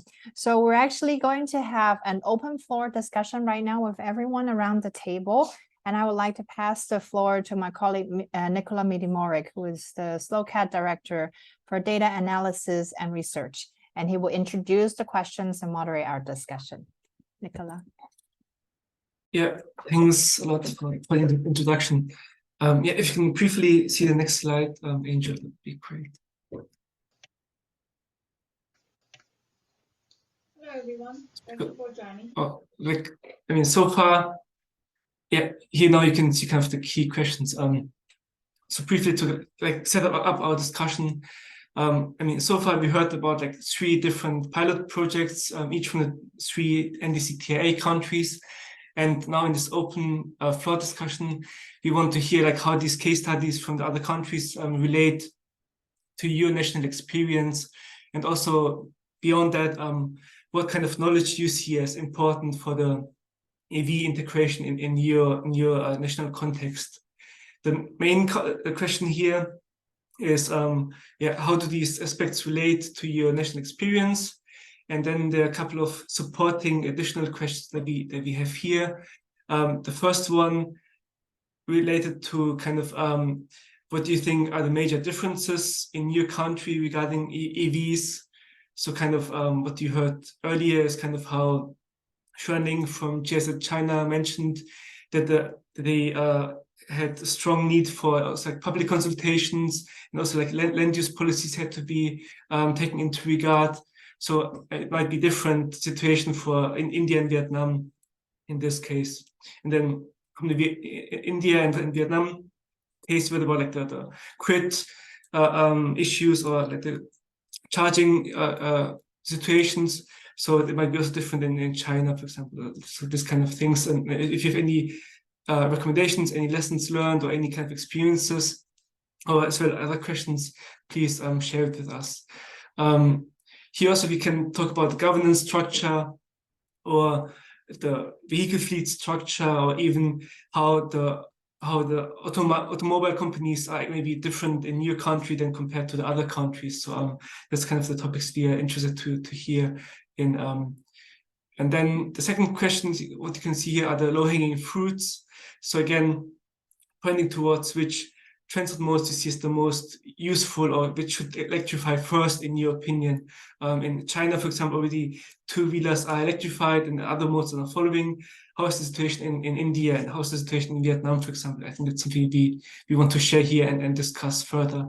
And as you can see, the last question is around policy signals.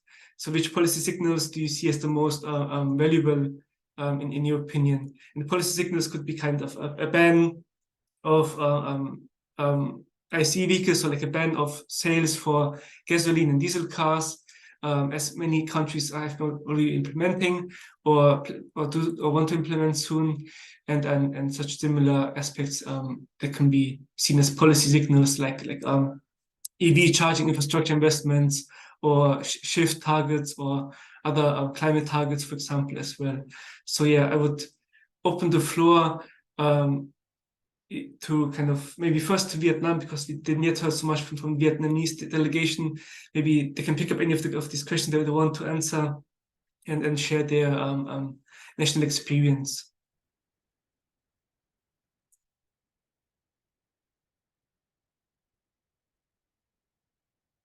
So I don't know if Ms. Wan, if from DRVN, if you want to talk, or Lee from GIZ China, if you want to present, please.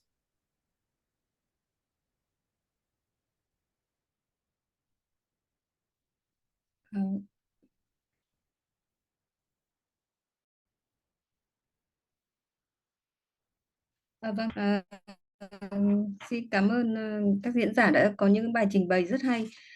Về phía Việt Nam thì chính phủ Việt Nam như chúng ta đều biết là đã có những cam kết rất là mạnh mẽ tại hội nghị COP26 tới phát thải ròng về bằng không vào năm 2050 với sự hỗ trợ của quốc tế. Ngay sau hội nghị COP26 năm 21 thì Thủ tướng Chính phủ Việt Nam đã ban hành cái quyết định 876 để ra cái kế hoạch chuyển đổi năng lượng ở trong ngành giao thông vận tải.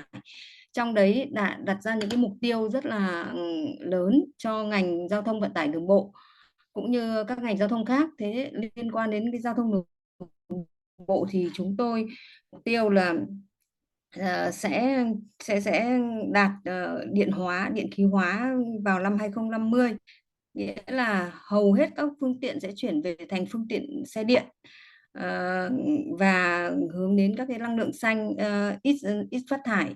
Tuy nhiên thì cũng về khuyến khích để chuyển đổi cái đoàn phương tiện thì hiện nay Việt Nam thì cũng có rất là nhiều cái chính sách hỗ trợ, ví dụ như đối với người tiêu dùng thì có chính sách hỗ trợ về thuế trước bạ, rồi miễn thuế trước bạ. Đối với cả doanh nghiệp thì có các cái chính sách về hỗ trợ thuế doanh nghiệp cho các cái doanh nghiệp đầu tư vào những công nghệ mới. Tuy nhiên thì cái việc hỗ trợ của chính phủ chúng tôi cũng có những cái giới hạn nhất định, vì nguồn lực về tài chính của chính phủ cũng có giới hạn. Vì thế nên là phương tiện xe điện ở Việt Nam thì hiện nay vẫn còn đang tương đối cao. Do đó thì cái sự chuyển đổi mạnh mẽ thì vẫn đang chưa được như kỳ vọng. Ngoài ra thì để chuẩn bị cho cái quá trình chuyển đổi đoàn phương tiện thì các cơ quan của chính phủ cũng đang xây dựng các cái chính sách để chuẩn bị cho cái việc chuyển đổi này, ví dụ như là các cái chính sách cũng như là xây dựng cơ chế để phát cơ sở hạ tầng chạm sạc, hoặc là các cái quy định liên quan đến thúc đẩy về đấu thầu các cái xe xanh ở trong các cái cơ quan nhà nước cũng như là các cái doanh nghiệp kinh doanh vận tải giao thông công cộng. Đấy là những cái bước đầu. Thế chúng tôi cũng hy vọng rằng hiện nay GIZ cũng đang hỗ trợ cho Bộ Giao thông Vận tải xây dựng cái kế hoạch hành động để chuyển đổi sang và đạt mục tiêu đến phát thải ròng về không vào 2050. Thì chúng tôi cũng hy vọng rằng là trong thời gian tới với nỗ lực của các bộ ngành thì chúng tôi sẽ có những cái chính sách thiết thực và mạnh mẽ hơn để hiện thực hóa cái mục tiêu của chúng tôi vào 2050. Vâng, xin cảm ơn.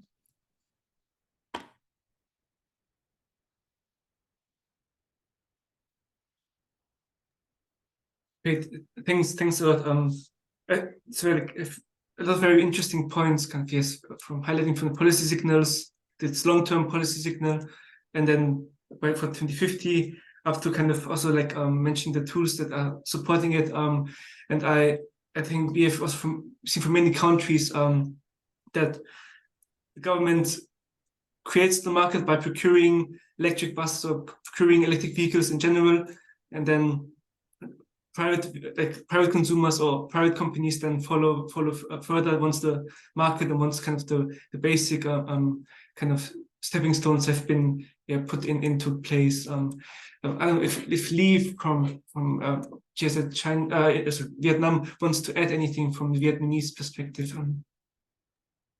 Yeah, thank you. So I think from Vietnamese side, for the governments now, they are really like really like put their efforts to implement for the net zero emissions in the transport sectors, especially like from the prime ministers.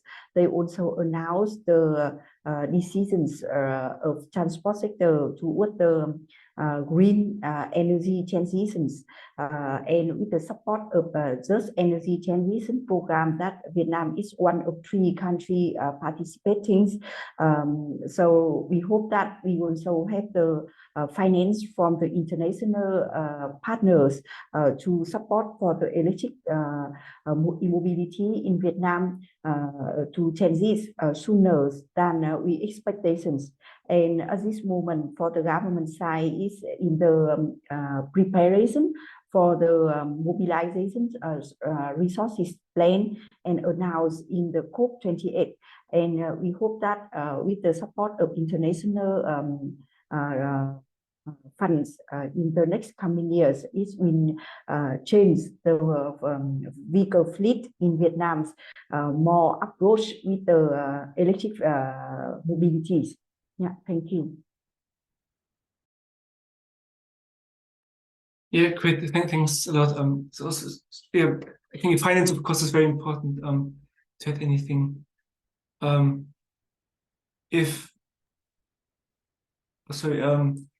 Yeah, also now maybe to move to India, and India's perspective, I would like to invite Avantika from ALP to maybe share her regional perspective and kind of also from the GCAP leadership group.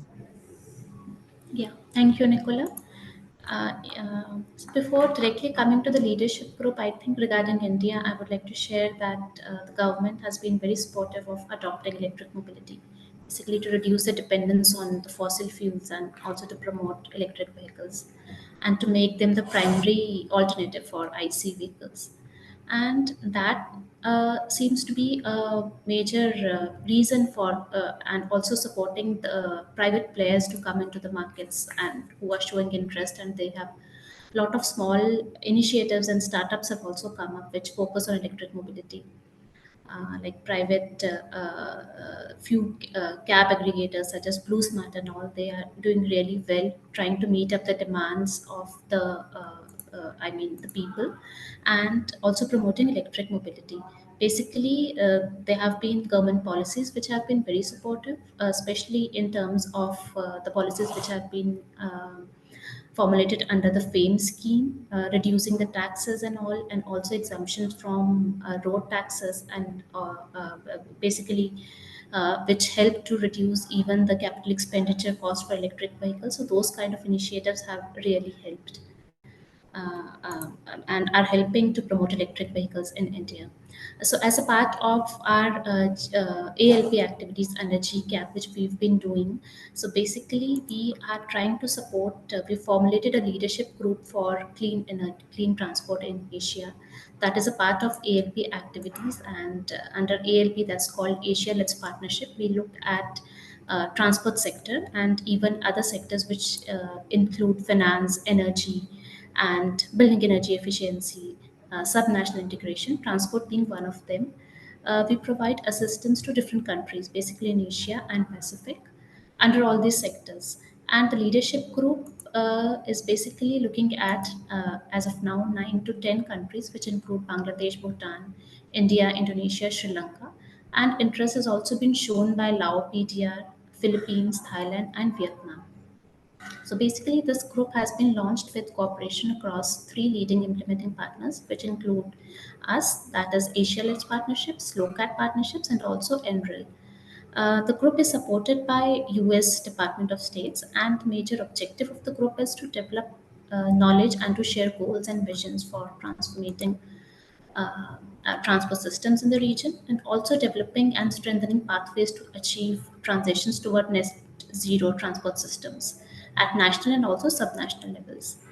Besides that, we also focus at implementing actions consistent with goals and pathways which aim at reducing emissions. As of now, under this group, we've been having lots of discussions, basically which also include peer exchanges and also learning what are the priorities of these different countries. So this was initiated. The first discussion under the group was initiated a few years back. That was in June 2021. That was the initial first discussion through an online mode. And the basic idea behind it was to know the priorities which the countries are having, all these countries are having, with respect to improving their and how are they aiming to reduce emissions. That was one. This was followed by another discussion wherein most of the countries joined in person in New Delhi. That happened in 2022. And the major aim of this was again to understand the current policies which are being adopted in these countries, and also what are their targets and what are their current priorities with respect to the transport sector. So majorly the priorities which have come up from these countries, they include promotion of electric mobility, also upgrading, strengthening public transport,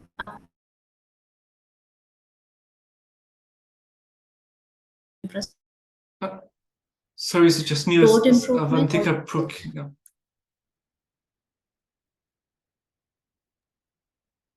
That all these. I can't hear you, Nicola. Sorry, I think you were picking up. We couldn't hear you. I'm not sure. If you can maybe repeat your last two sentences, that would be great. Okay, sure. So I was saying the priorities which have been shown and identified through these discussions, they include promotion of electric mobility, upgrading related infrastructure related to electric mobility, and strengthening public transport, and also road improvement. Another important and very significant thing which has come up with these discussions, as I mentioned, that from these 9 countries, different priorities have been shown, but we could see there have been great synergies across all these countries related to specific priorities which have been chosen by them. And as a part of these activities, we've been able to also find out that what is the priority topics related to passenger transport in all these countries. So it was very interesting to know that almost 100% of the participants had agreed, saying that affordable and reliable electric-based public transport is one which their countries are looking at, followed by safer walking and cycling routes, which again followed by electrifying 2-wheelers and 3-wheelers, not only public transport. Besides that, as we all know, that freight is also one of the major topic besides passenger transport, and usually it is neglected. We at ECLI have been working in different cities in India, and even ECLI World Secretariat is working in other countries as well to work on freight mobility. And as a part of the leadership group, we've been able to, as a response from these different countries, what we could finalize was that optimized routing and multimodality is one major priority topic, because if you see freight sector, a lot of modes are involved in freight sector, which starting from big trucks to smaller light commercial vehicles, even autos in smaller countries. These are major modes of transporting. So as one of the priority topic identified by these countries was optimizing routes for different multi-modes, and also fully electric delivery vans. And besides that, another important thing which has come up in the discussions include challenges which were indicated by these participating countries. The major challenge, there were around 5 to 6 challenge, but looking at the time constraints, I would just like to focus on 3-4 of them. First one was about, they were wanting to know more about the technical know-how and assistance, and also how could they mobilize the funds for low carbon transport, for promoting low carbon transport. This is one major action, that how could the countries work together to look at more funds, and also some assistance on regulatory frameworks enabling environments. The preferred activities indicated by these participating countries, including as part of this leadership group, included they were looking for more technical trainings and support, Besides that, some study tours and capacity building workshops, which would help them take up the priority areas which they are working in their countries. And as a part of these activities, we've been able to come up with a few outcomes that include, which say that the countries are majorly focusing on to learn more about the charging infrastructure, planning for sustainable transport, learning more about EV batteries, policies, as I already mentioned, access to finance and business models. And also another important thing is about workforce development. If they're completely shifting from, or if they're not completely, but if the transition is happening, how would the workforce be dealt with? How could the skill be improved? So these were the major outcomes identified. And also on logistics and freight, as I already mentioned, that was another outcome which has come up as a part of this leadership group. And so these were the about discussions which had happened during the roundtables. But as a part of this important leadership group, which involves different countries, we've been also doing a lot of training programs, which include, as I already mentioned, that during these discussions, a lot of countries had shown interest that they wanted to know more about improving their technical know-how. So based on that, there were few training programs which were imparted, online training programs were imparted this year in the month of May and in the month of June, which focused on concept of EV batteries, and these were led by NREL. And this gave an idea about their existing tools, which are Libra and Blast tool. And this gave an idea about how could battery recycling different countries could look at based on their priorities. And another activity which has been done under this is that was led by SLOCAT, which was about peer learning, specifically from the front runner countries and who've shown their interest. That recently happened in the month of July at Goa. And as of now, we at ALP are working on organizing a study tour for these countries that would be most probably early next year, basically taking them on site to recycling factory or to a manufacturing unit. So these are the kind of initiatives which are being taken taken under as a part of a leadership group, basically trying to build more knowledge, exchange knowledge. Yeah. Yeah. So I would stop super. here. And if there are any questions? Yeah. Yeah. Thanks a lot. That's super interesting. And of course, if you have any links or to websites for ALP or the leadership group, please share it in the chat. I think that's useful for all of our participants here. I would also like I see this common thread about the need for funding, the need for capacity, and like know-how, what you mentioned.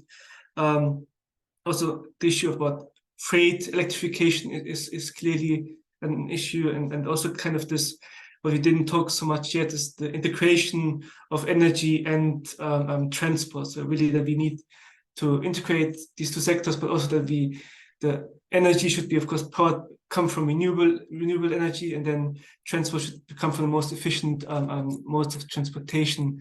And here, I wanted to also maybe give the floor to Xia Yun from China, to maybe share the Chinese experience about, because China is like the leader on freight, on electrification in general, and then two-wheelers are already completely electrified, cars are being electrified very rapidly. Now we heard from a pilot city that freight is being tackled. So if you can share the supporting policies, what kind of mechanisms have been done, and what's the low-hanging fruits in China that are being pursued now.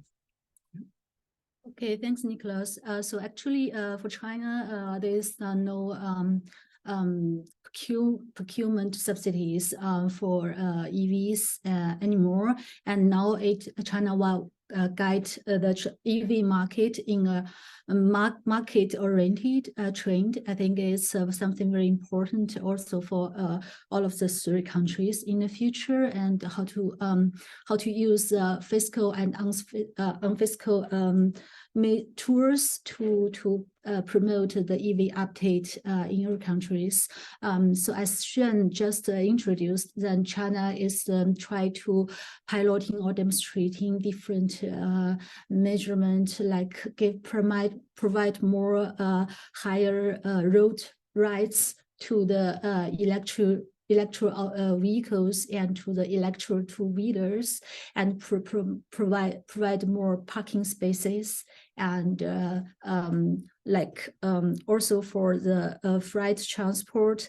Now China is expanding its infrastructure because China is very big, and the long haul transport is especially a challenge to promote the EVs for freight transport. So until last year, end of last year, the public charging stations, vehicle EV to public charging stations is 2.5 to 1 in Chinese cities, but according to Chinese government's ideas, it's not enough, and they will further more promote the charging infrastructures, especially the high power charging infrastructures. And for long haul transport, the battery swapping vehicles will be a technical pathways or roadmap for the freight transport, which I think is a bit different to other countries, because according to Chinese government, the battery swapping technology will save the charging time, and will have the big potential for the V2G technology, which will also be very important because the load of the grid is a key challenge for the future expanding of the EVs, and how to use the batteries of electric vehicles to use back to a grid that is huge potential for the commercial development in the future. And also in the rural area, because now the density of the EVs in the big cities in China now is quite high, but in rural area there's big potential for EV promotion also for the scooters or two-wheelers. So the infrastructure and the policy support, like there will be some also financial policy support and some like price reduction promote policies to guide the R&D and to guide the market trend to reduce the EVs for the rural area promotion. That will be happen in next years in China. So another very important system is mentioned before is battery recycling. It's because in China the first group of traction batteries is already in a period for recycling. So to establish like a sound system is very important. Now China has already established a policy framework for that, and now we are looking forward is how to say impact and its implementation, and hope. 我在网上找到日本语 harvested sound. Apple is framework for that, and the now. I see. Sorry, and yeah, hopefully we can provide some best practices from China for the battery recycling for other countries. Hope I understood your question correctly. And yeah, and now some like zero emission zone and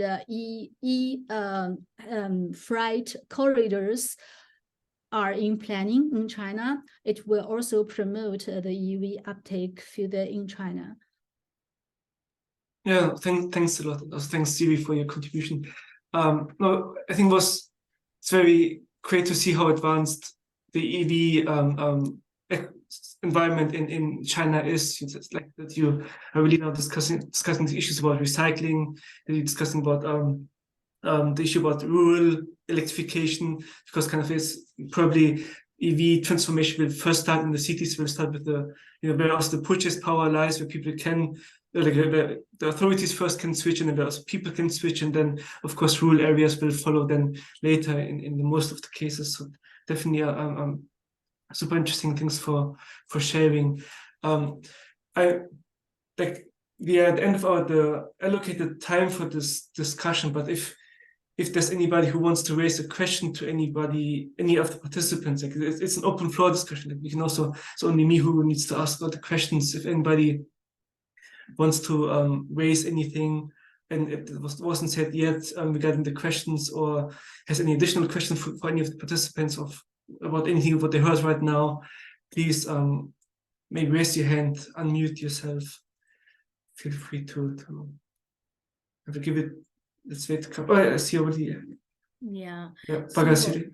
yeah. So I just saw the presentation from Shibani, and then under the NDC-TIA initiative in Asia, we have a very similar study.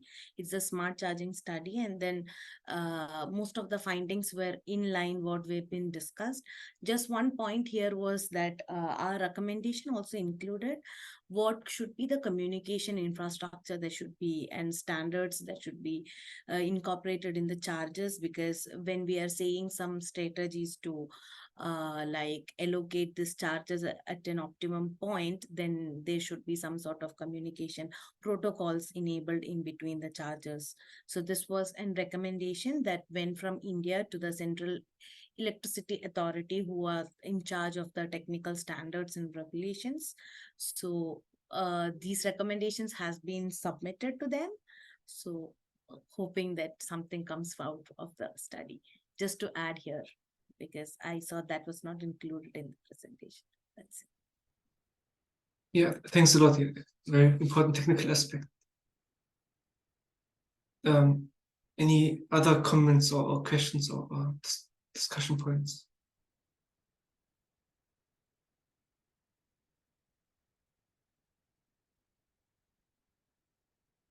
I don't see anybody unmuting or turning on the video. Otherwise, of course, always feel free to continue via the chat. If you have any questions to anybody or to us, or yeah, please feel free to chat. Otherwise, I give it back to Alice for the next segment. Thank you, Nicola, and also really grateful for everyone who have participated in the discussion. So now let's move on to the final segment of today's meeting, which is on Vietnam's EV landscape. So let me pass the floor again to Tuan Nguyen, who is the transport specialist from GIZ Vietnam, and he will give us an overview for the discussion that follows. Okay, so I think I will say my presentation.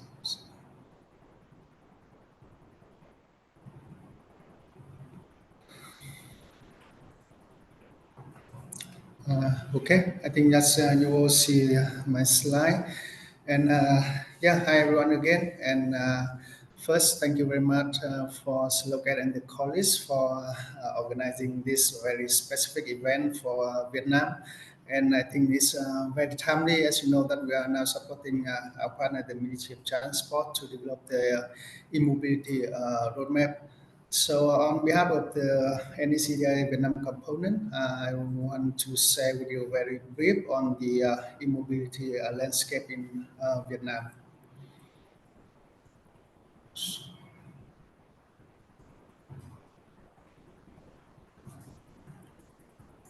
So,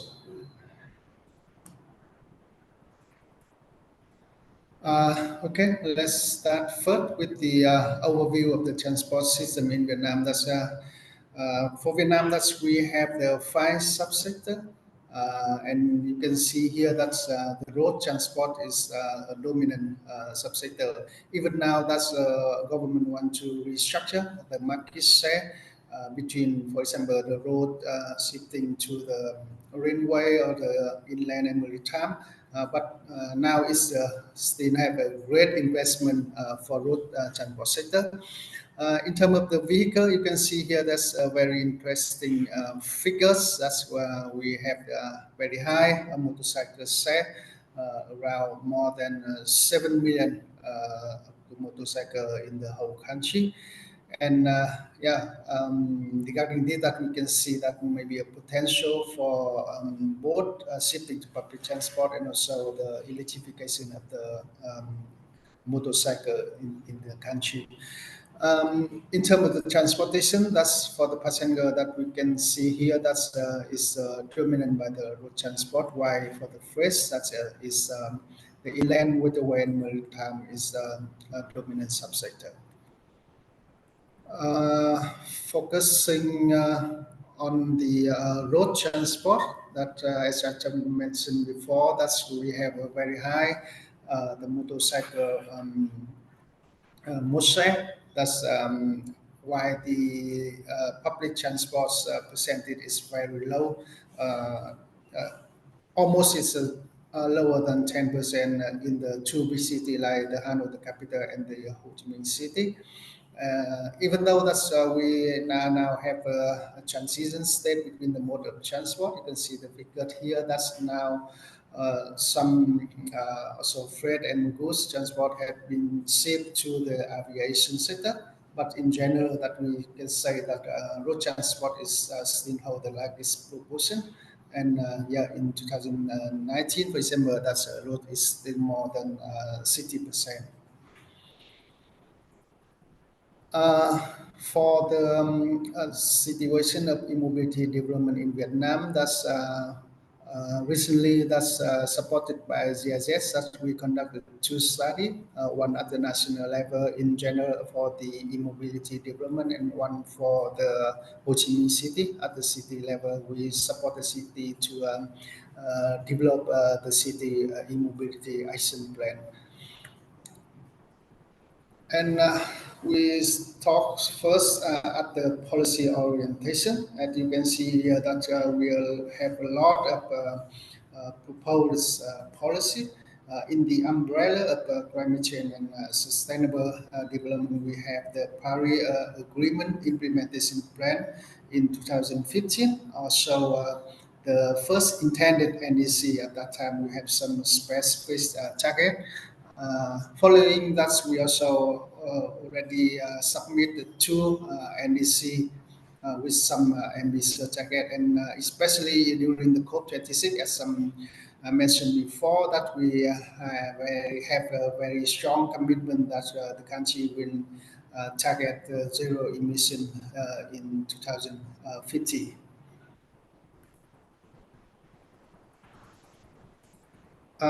Regarding the EV policy, you can see here that we have some specific EV policy integrated into the national strategy. For example, that we have a green growth strategy, and also climate change, sustainable development goal. A lot of strategy and action plan has been already established, and especially the decision 876 that's Chị Vân and Lee already mentioned before. Here you can see that's we have some specific target and milestone. For example, by 2040, we will gradually restrict and stop the vehicle using the fossil fuel for domestic use. And by 2015, that 100 vehicle will be using that electricity or green energy. We also have some specific target for public transport in urban area. Like for example, by 2025, that's 100 registered, newly registered bus will be using electricity and also green energy, and also some other percentage of public transport, let's say, in some urban area. Here you can see that's maybe some also already mentioned before. That's on the financial incentive. Recently, we have the financial support policy, in particular applying, for example, a lower special tax rate for EV comparing with the ICE. And also we have a free first-time registration for the BEV, but it will stop until March 2025. Following up, we have also some incentive focused more on the public transport by bus in general. For example, exception for import tax for component and spare part, and also the subsidy and operating cost support for the public transport by bus.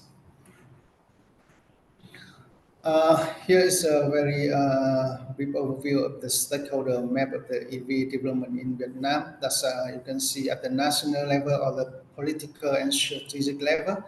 We have the involvement of the ministry, at the line ministry, for example, the Ministry of Transport, Ministry of Industry and Trade, responsible for the power, Ministry of Finance, and also at the city level, we have the engagement of the departments under the city. The next level is the operational level. We have the involvement of the local manufacturer, OEM, and also the power authority, and supply and provide the infrastructure for the EV. And other core that we have the involvement of the NGO, academia, and finance organization. Next is talk about the EV population. Here is the electric two-wheeler, and you can see during the period of 2016 to 2018, that's almost the electric two-wheeler imported from the Asian country like China, Japan, and Korea.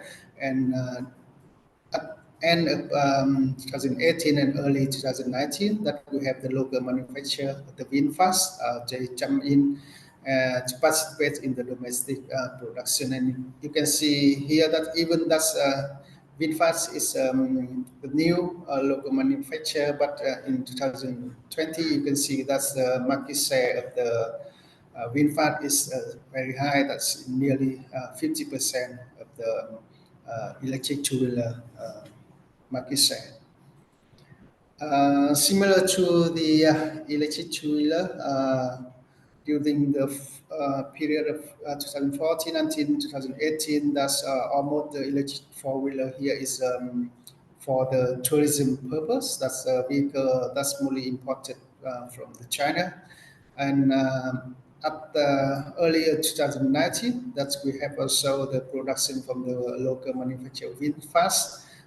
We have both also the passenger car and also the bus, e-bus, and 2021, that's the e-bus had been piloted in two biggest cities in Vietnam, like Hanoi and Ho Chi Minh City. And now the total electric four-wheeler is around 20,000 vehicle. And so next is a charging infrastructure. As you know, that we have the local manufacturer, and the VinFast now is leading on this, and they cover already the old city, three province and city in Vietnam. And the density of the charging network is now around 3.5 kilometer per station in almost 80 city, our 85 city across the country. The other is also involved and also joining the charging infrastructure development.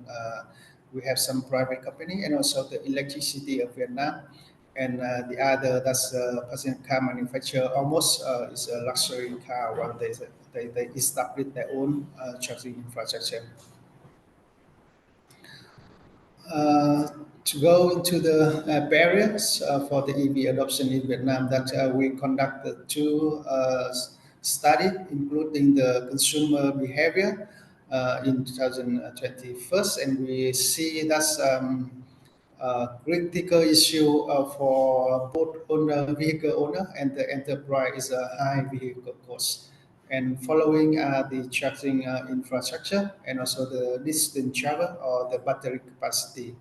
In terms of the manufacturer, that we see that the size of the market now is still more, and small and also the high manufacturing costs, for example, the initial investment, and also the other regarding technology. Given this barrier, that's we see some initial policy recommendation that's mostly focusing on the financial mechanism like subsidize the purchase of the EV, or we reduce the tax rate on the EV, and also maybe the policy regarding the subsidize the establishment of the charging infrastructure, maybe also provide also the incentive for private operator of charger, and of course that we need to create clear legal framework for the operation of the charging infrastructure. And the last one is for the barrier regarding the barrier limited rent. That's we need also to think to provide information on the EV charging to reduce the range anxiety, and also we did, of course, that we need to establish a dense network of high power or fast charging network. Yes, so I think that's a very brief overview of EV development in Vietnam, and we, of course, we look forward to receiving your suggestion and recommendation based on your experience and so lesson learned from your country. Yeah, thank you.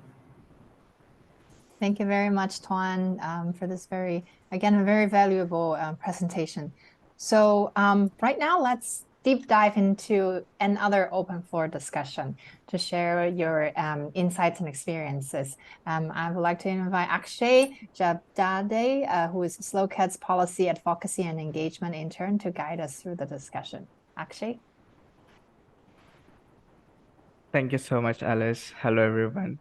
Thank you for all your insightful presentations and inputs. I already have like 3 pages of notes, and I'm looking forward to populate my 4th and 5th page.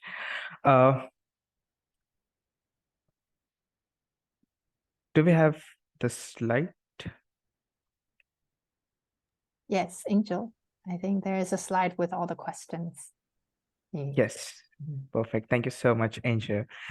So, as I was listening to the presentations we came across, I was able to make more or less the links between all the presentations from India, China, as well as from Shibani, knowing about technical know-hows. And now it's more about trying to convert those technical know-hows and all those inputs and moving from policy to actual practice. So the purpose of this plenary discussion would be sharing practical experiences on how we can accelerate Vietnam's EV implementation, especially after John's overview, where we saw how land transport is quite heavy in Vietnam and public transport is quite low. And then it ties up with the study of Messena from Kelani, where the issue of battery was being discussed, where the battery inputs are quite low at like 7 to 8 kilowatts.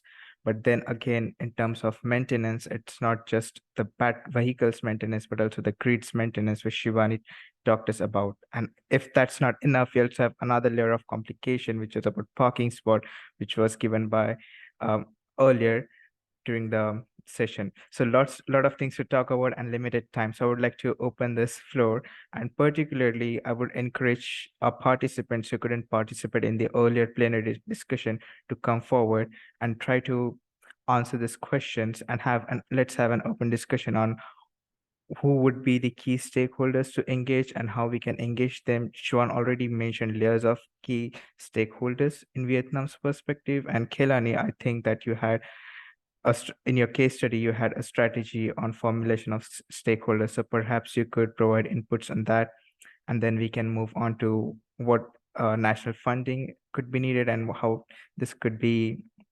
implemented in Vietnam's perspective. And then we could move on to modes to prioritize in Vietnam's context.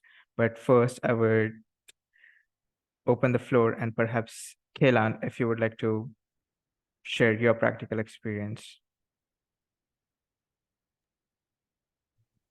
Yeah, thanks, Akshay. So it was an interesting thing from the Vietnam's point of view, but I will just share my experience working in Indian cities. So there has been a lot of efforts have been taken to formulate the policies and the schemes. But unless and until if we really work on a ground level with the support from city authorities, so city authorities, I think there has to be some provision in the policy of the schemes where it makes mandatory for local authorities to take initiatives towards electrification. So I think that is the very crucial in my point of view to really upskill the electrification in any sector, whether it can be private vehicles or personalized vehicles or public transport or intermediate public transport, as I mentioned, or the freight, the urban freight particularly. Thank you so much, Kailan. And also an open floor to Bhagyashree and Kailan in case you want to talk more about FAME, because FAME has subsidized EVs and they have subsidized on the manufacturing side of the EV. So perhaps you could give some recommendations in that context for Vietnam's EVs implementation. Yeah, so FAME is a very popular scheme in India, and a lot of end users have got the benefit from that point of view. Even I'm more from the point of view from public transport and IPT. So the FAME 2, I think they talked about altogether, all the phases, they are talking about 10,000 buses to be funded, and almost all of them have been sanctioned by the cities. So in FAME 2, for the initial first phase, it was open for all the cities. But then they realized that smaller cities or where the public transport is not up to that scale, they are facing a lot of issues, challenges in terms of implementation and operational challenges they are facing in the public transport specifically. So in the FAME 2, phase 2, they have only selected the major cities to explore electric bus operations in the market. So now it is a phase that Indian market in public transport, in bus operations, they have almost all the kind of challenges and are known. So now this is a time where the government of India has also introduced the PM E-Bus Seva scheme, where they have selected 169 cities, which are small and medium scale cities. So they have opened the scheme, which is providing a per kilometer operational support to the cities. And now the government and all the state governments, STUs, state transport undertakings, all of them are aware about the challenges. And now it is a phase there when STUs or the transit agencies can also plan the electric bus operations in a more efficient way than the before, because they are aware about the regular challenges and issues. So it's a phase by phased approach. First, they have targeted major cities, big cities, and then now they are targeting for the smaller and medium scale cities, specifically in the public transport sector. And IPT, it's open for all. Any cities can. So for IPT, they have not talked about the cities, but they are giving subsidies to OEMs. So that's the biggest advantage. I feel. Thank you so much, Kailan. Bhagyashree, I know that you had unmute when we were discussing about it, so perhaps you could jump in if you want to jump in. Yeah, so I guess Kailan has already dived into the FAME 3. So like maybe an year back when we had a discussion with Niti Aayog, who is the political partner for NDC TIA in India, they were very interested to know what were the gaps that we find in the analysis, and then what do they recommend for the next phase of FAME 3. And there were voices for freight being focused in the phase 3, in the next phase of FAME. And I guess ICCT, who is one of our consortium partner, is in conversation with NITI and MHI to suggest like which segment to be focused on. And the other point that came up was we don't it's in fact that we have net zero commitments for 2070, but still now there is no sectoral target that is being kept in place, because people say that there are many individual targets segment wise, like 30 EV 30 at 30 20 by 2030. Also there is some inland maritime, and then 5% by 2030. These are some of the initiatives from India, but when we speak on and having a target for the sector as well, there is no much discussion for that.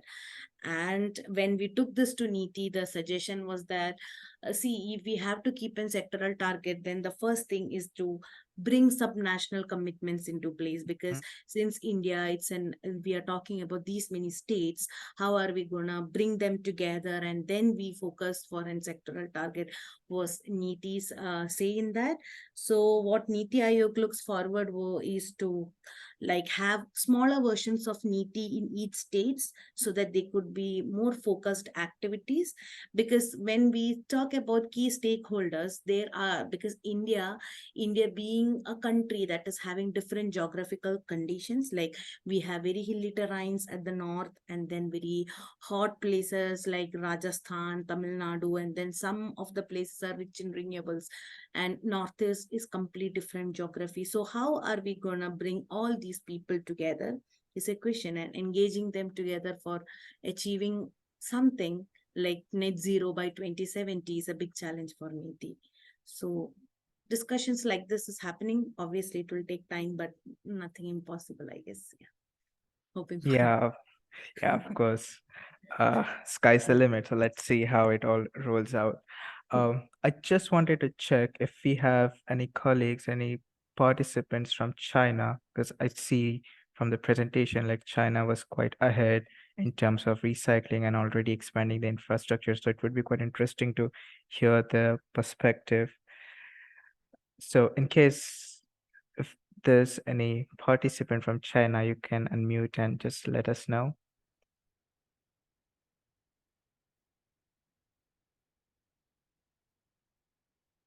Okay, I don't think so. Well, but that's fine. We can still move ahead. But it was quite interesting to see the progress of China and how they're quite well ahead of it. Before moving on, I was quite curious from our participants from Vietnam, like so far from the discussions that we had on FAME policies and inclusion of right sector and how we can engage different stakeholders, if they have any reflections on it.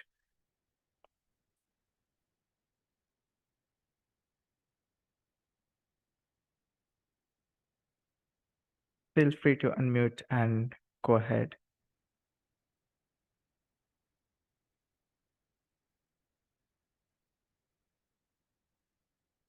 Perhaps Van, if you would like to jump in and tell us about your reflections.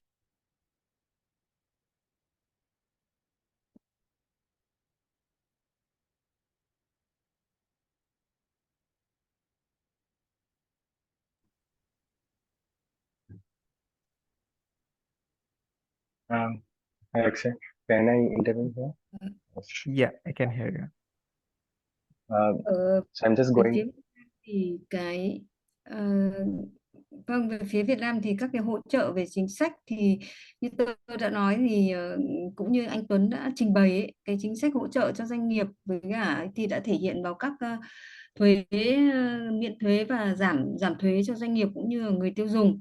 Thế tuy nhiên thì qua cái bài trình bày của diễn giả ở người Ấn Độ thì tôi thấy là Việt Nam có cái sự khá tương đồng với Ấn Độ, đấy là cái phương tiện xe máy là được sử dụng cũng giống như là xe ba bánh ở bên Ấn Độ ấy, là được sử dụng để làm phương tiện cho những người có yếu thế, tức là những người ta có nghèo để người ta sống. Thế thì bây giờ cái vấn đề ở phía Việt Nam đối với cả giải quyết các cái xe máy xăng là cũng là khá nan giải, vì là chủ yếu là những người là phương tiện sinh kế của rất là nhiều người yếu thế.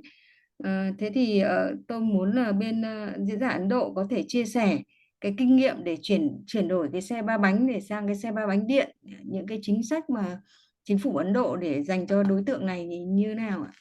Cảm ơn.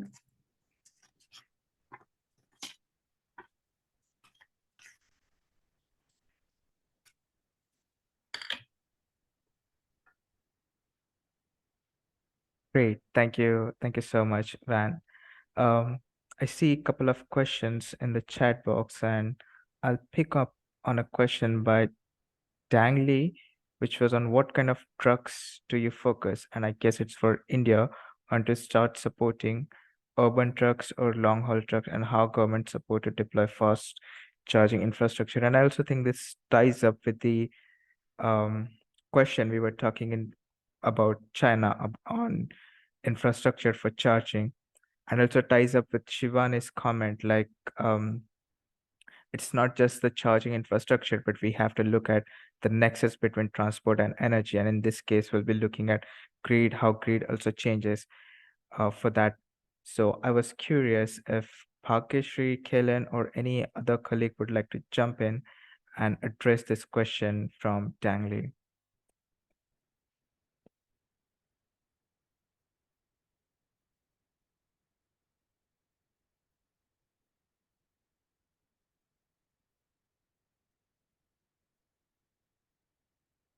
I just have one point, Akshay. I have not worked much on the freight sector, but taking learnings from Indian case, there has not been much focus on the freight and the urban freight electrification, as Bhagyashree has also highlighted that. And but one of our we are from universities, and one of the research DRP dissertation research he has taken up last year. He has taken up one study on ZEV mandates, zero emission vehicles mandates for the freight vehicles. So currently, all the policies, all the schemes, they are they are giving the financial support, but they are not actually forcing any OEMs. Forcing is not the right word, but they are not pushing any OEMs towards the research and development for the freight electrification actually. So currently in market, there are not even a single vehicle in market for the large vehicle segment. So ZEV mandate is something which is actually pushing OEMs, the big OEMs, into the research and development for developing large freight vehicles in the electrification segment. So that is something which I think even India should also focus on, just to upscale, or not upscale, but transition towards the freight vehicles. Is my point on it. Great. Thank you so much, Kailan. I'm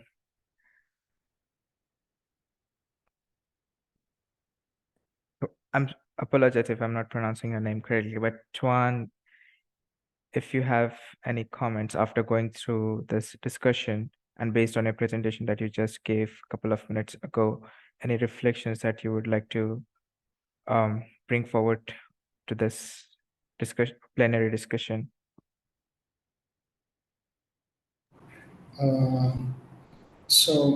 Regarding the stakeholder engagement, that's I want to learn about the other country experience. That that's as I mentioned in my presentation, that's in Vietnam. That's we haven't have any working group or maybe steering committee direct EV adoption in Vietnam. Even thus, we have a responsibility and a big line ministry, like example, that's the Ministry of Transport, Ministry of Industry and Trade, but that they are now working individually.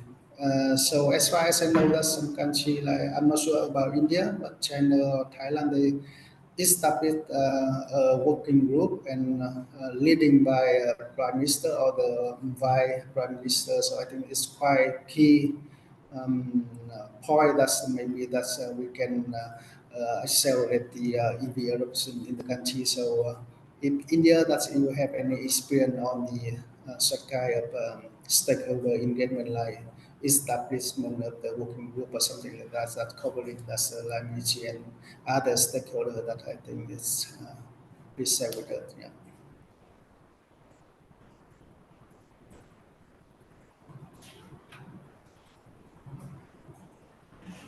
Thank you so much for your reflections. I think okay, we have one more question from Pham Choi Hong. Does India run incentive funds to support poor people to shift to EVs? I'm assuming you're talking about India. For example, low interest loans to buy EVs. If yes, could you give examples? Maybe I could ask our Indian participants if they would like to jump in on that question.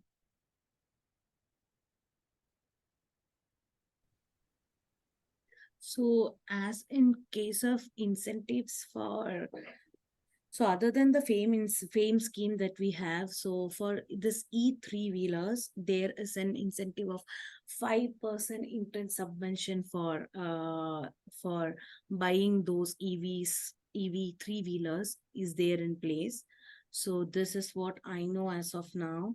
But other than that, there is many awareness program that is going on, and then capacity building is been happening for the banks as well, in order to encourage people come forward and then give loans for these. But other than for the 3-wheelers, I'm sure for the 5% scheme, which I can actually share a link for that so that you guys can have a look into that.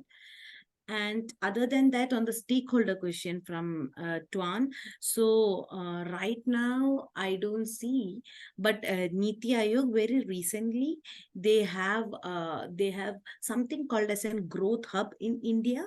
So growth hub is not only for transport sector, but for all sectors together. They're trying to have a group of stakeholder conversations, so that, and the aim is not transport, it is like net zero by 2070. So there would be a vertical for agriculture, for power sector, for industry, and transport would be one among the 8 subdivisions of these growth hubs. So that is a very recent initiation after the G20 and the SEM conversations in India. And from our project as such, so we NDC TIA, we have a forum of decarbonizing transport. So it is an initiative from us and Niti Aayog. So we are trying to make some conversations for transport sector right now. But this is not like an established one at the government level. We are trying to push it, and then so that we can make it Niti own, like Niti Aayog can own that, but no improvements. So what I know is about the growth hub for now.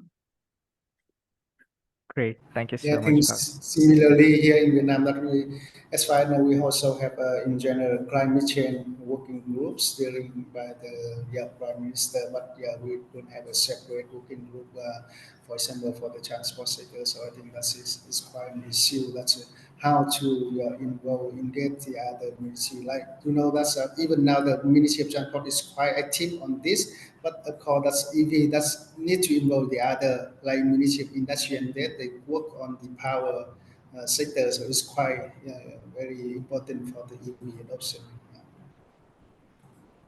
Thank you so much for your reflections. From my personal perspective, I think the stakeholders' engagement should 100% include the grid sectors, as it was in your presentation, because I think it's quite hard to neglect Shibani's presentation, where she essentially talked about even the maintenance doesn't have to be on the infrastructure EV side. It does have to be on the feeder side, where transformer overloading and all the technical aspects happen. So today or in future, Vietnam might come across those challenges, and we can learn from China based on their charging and expanding infrastructure and how to go ahead with those. And since they're quite ahead right at the moment, in this context, it would be quite helpful to use their case studies and build Vietnam's EV landscape on that. And I also see, in terms of national funding and how India's fundings are, like for Gujarat, funding for Masonite was to the end user, whereas FAME was towards the manufacturer. So I think this level of funding could also be included in Vietnam, where we have different groups funding different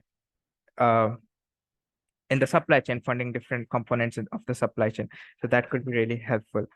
It has been a long day, productive, but a long day. So before wrapping up, if there are any final comments, maybe you can go ahead. The floor is still open, and then we can hand it over to Alice. Thank you.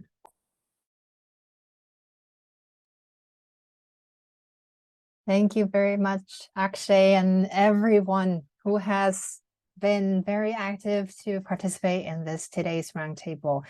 Again, really grateful, and so there's so much that we have learned today from these valuable insights, and I hope that you share the same feeling as well. So following this event, this is actually marking the end of the roundtable discussion. Angel, next slide, please. We will be summarizing and synthesizing our discussion to a one-pager summary of our discussion. Next slide, please. It is important to remember that today only marks the beginning of our NDC TIA learning journey together. And the series is a collection of shared stock-taking and peer learning gatherings with more virtual dialogues and webinars to follow. Please also stay tuned for the launch of the NDC TIA joint knowledge product in this month in November 2023, which is being organized by WRI and GIZ in collaboration with the NDC TIA consortium. And a number of our NDC TIA partners and leaders have also contributed to the Asia Pacific Voices towards COP28, which is a blog series by the SLOCAT, and which features a wide range of local professionals, experts, and changemakers to elevate voices from the region towards COP28 and beyond. And next week is the UNFCCC's Asia Pacific Climate Week in Malaysia. So NDC TIA is organizing an event on transport commitments to action on low carbon transport mechanisms and initiatives with ASCAP and with UNEP. And other consortium partners like us, SLOCAT and WRI, we're also co-organizing 2 other events on the 15th and the 16th. So you can stay tuned for more updates on our website and social media. And also, lastly, stay tuned for our plans at the COP28 in Dubai. So we will share with you again the flyer for the series in our follow-up. Please feel free to reach out to us if you're interested and if you have any other planned engagement for the coming events. So for now, we bid you farewell and we will convene again in due course. Thank you so much again, and I hope you have a good day wherever you are. Thank you.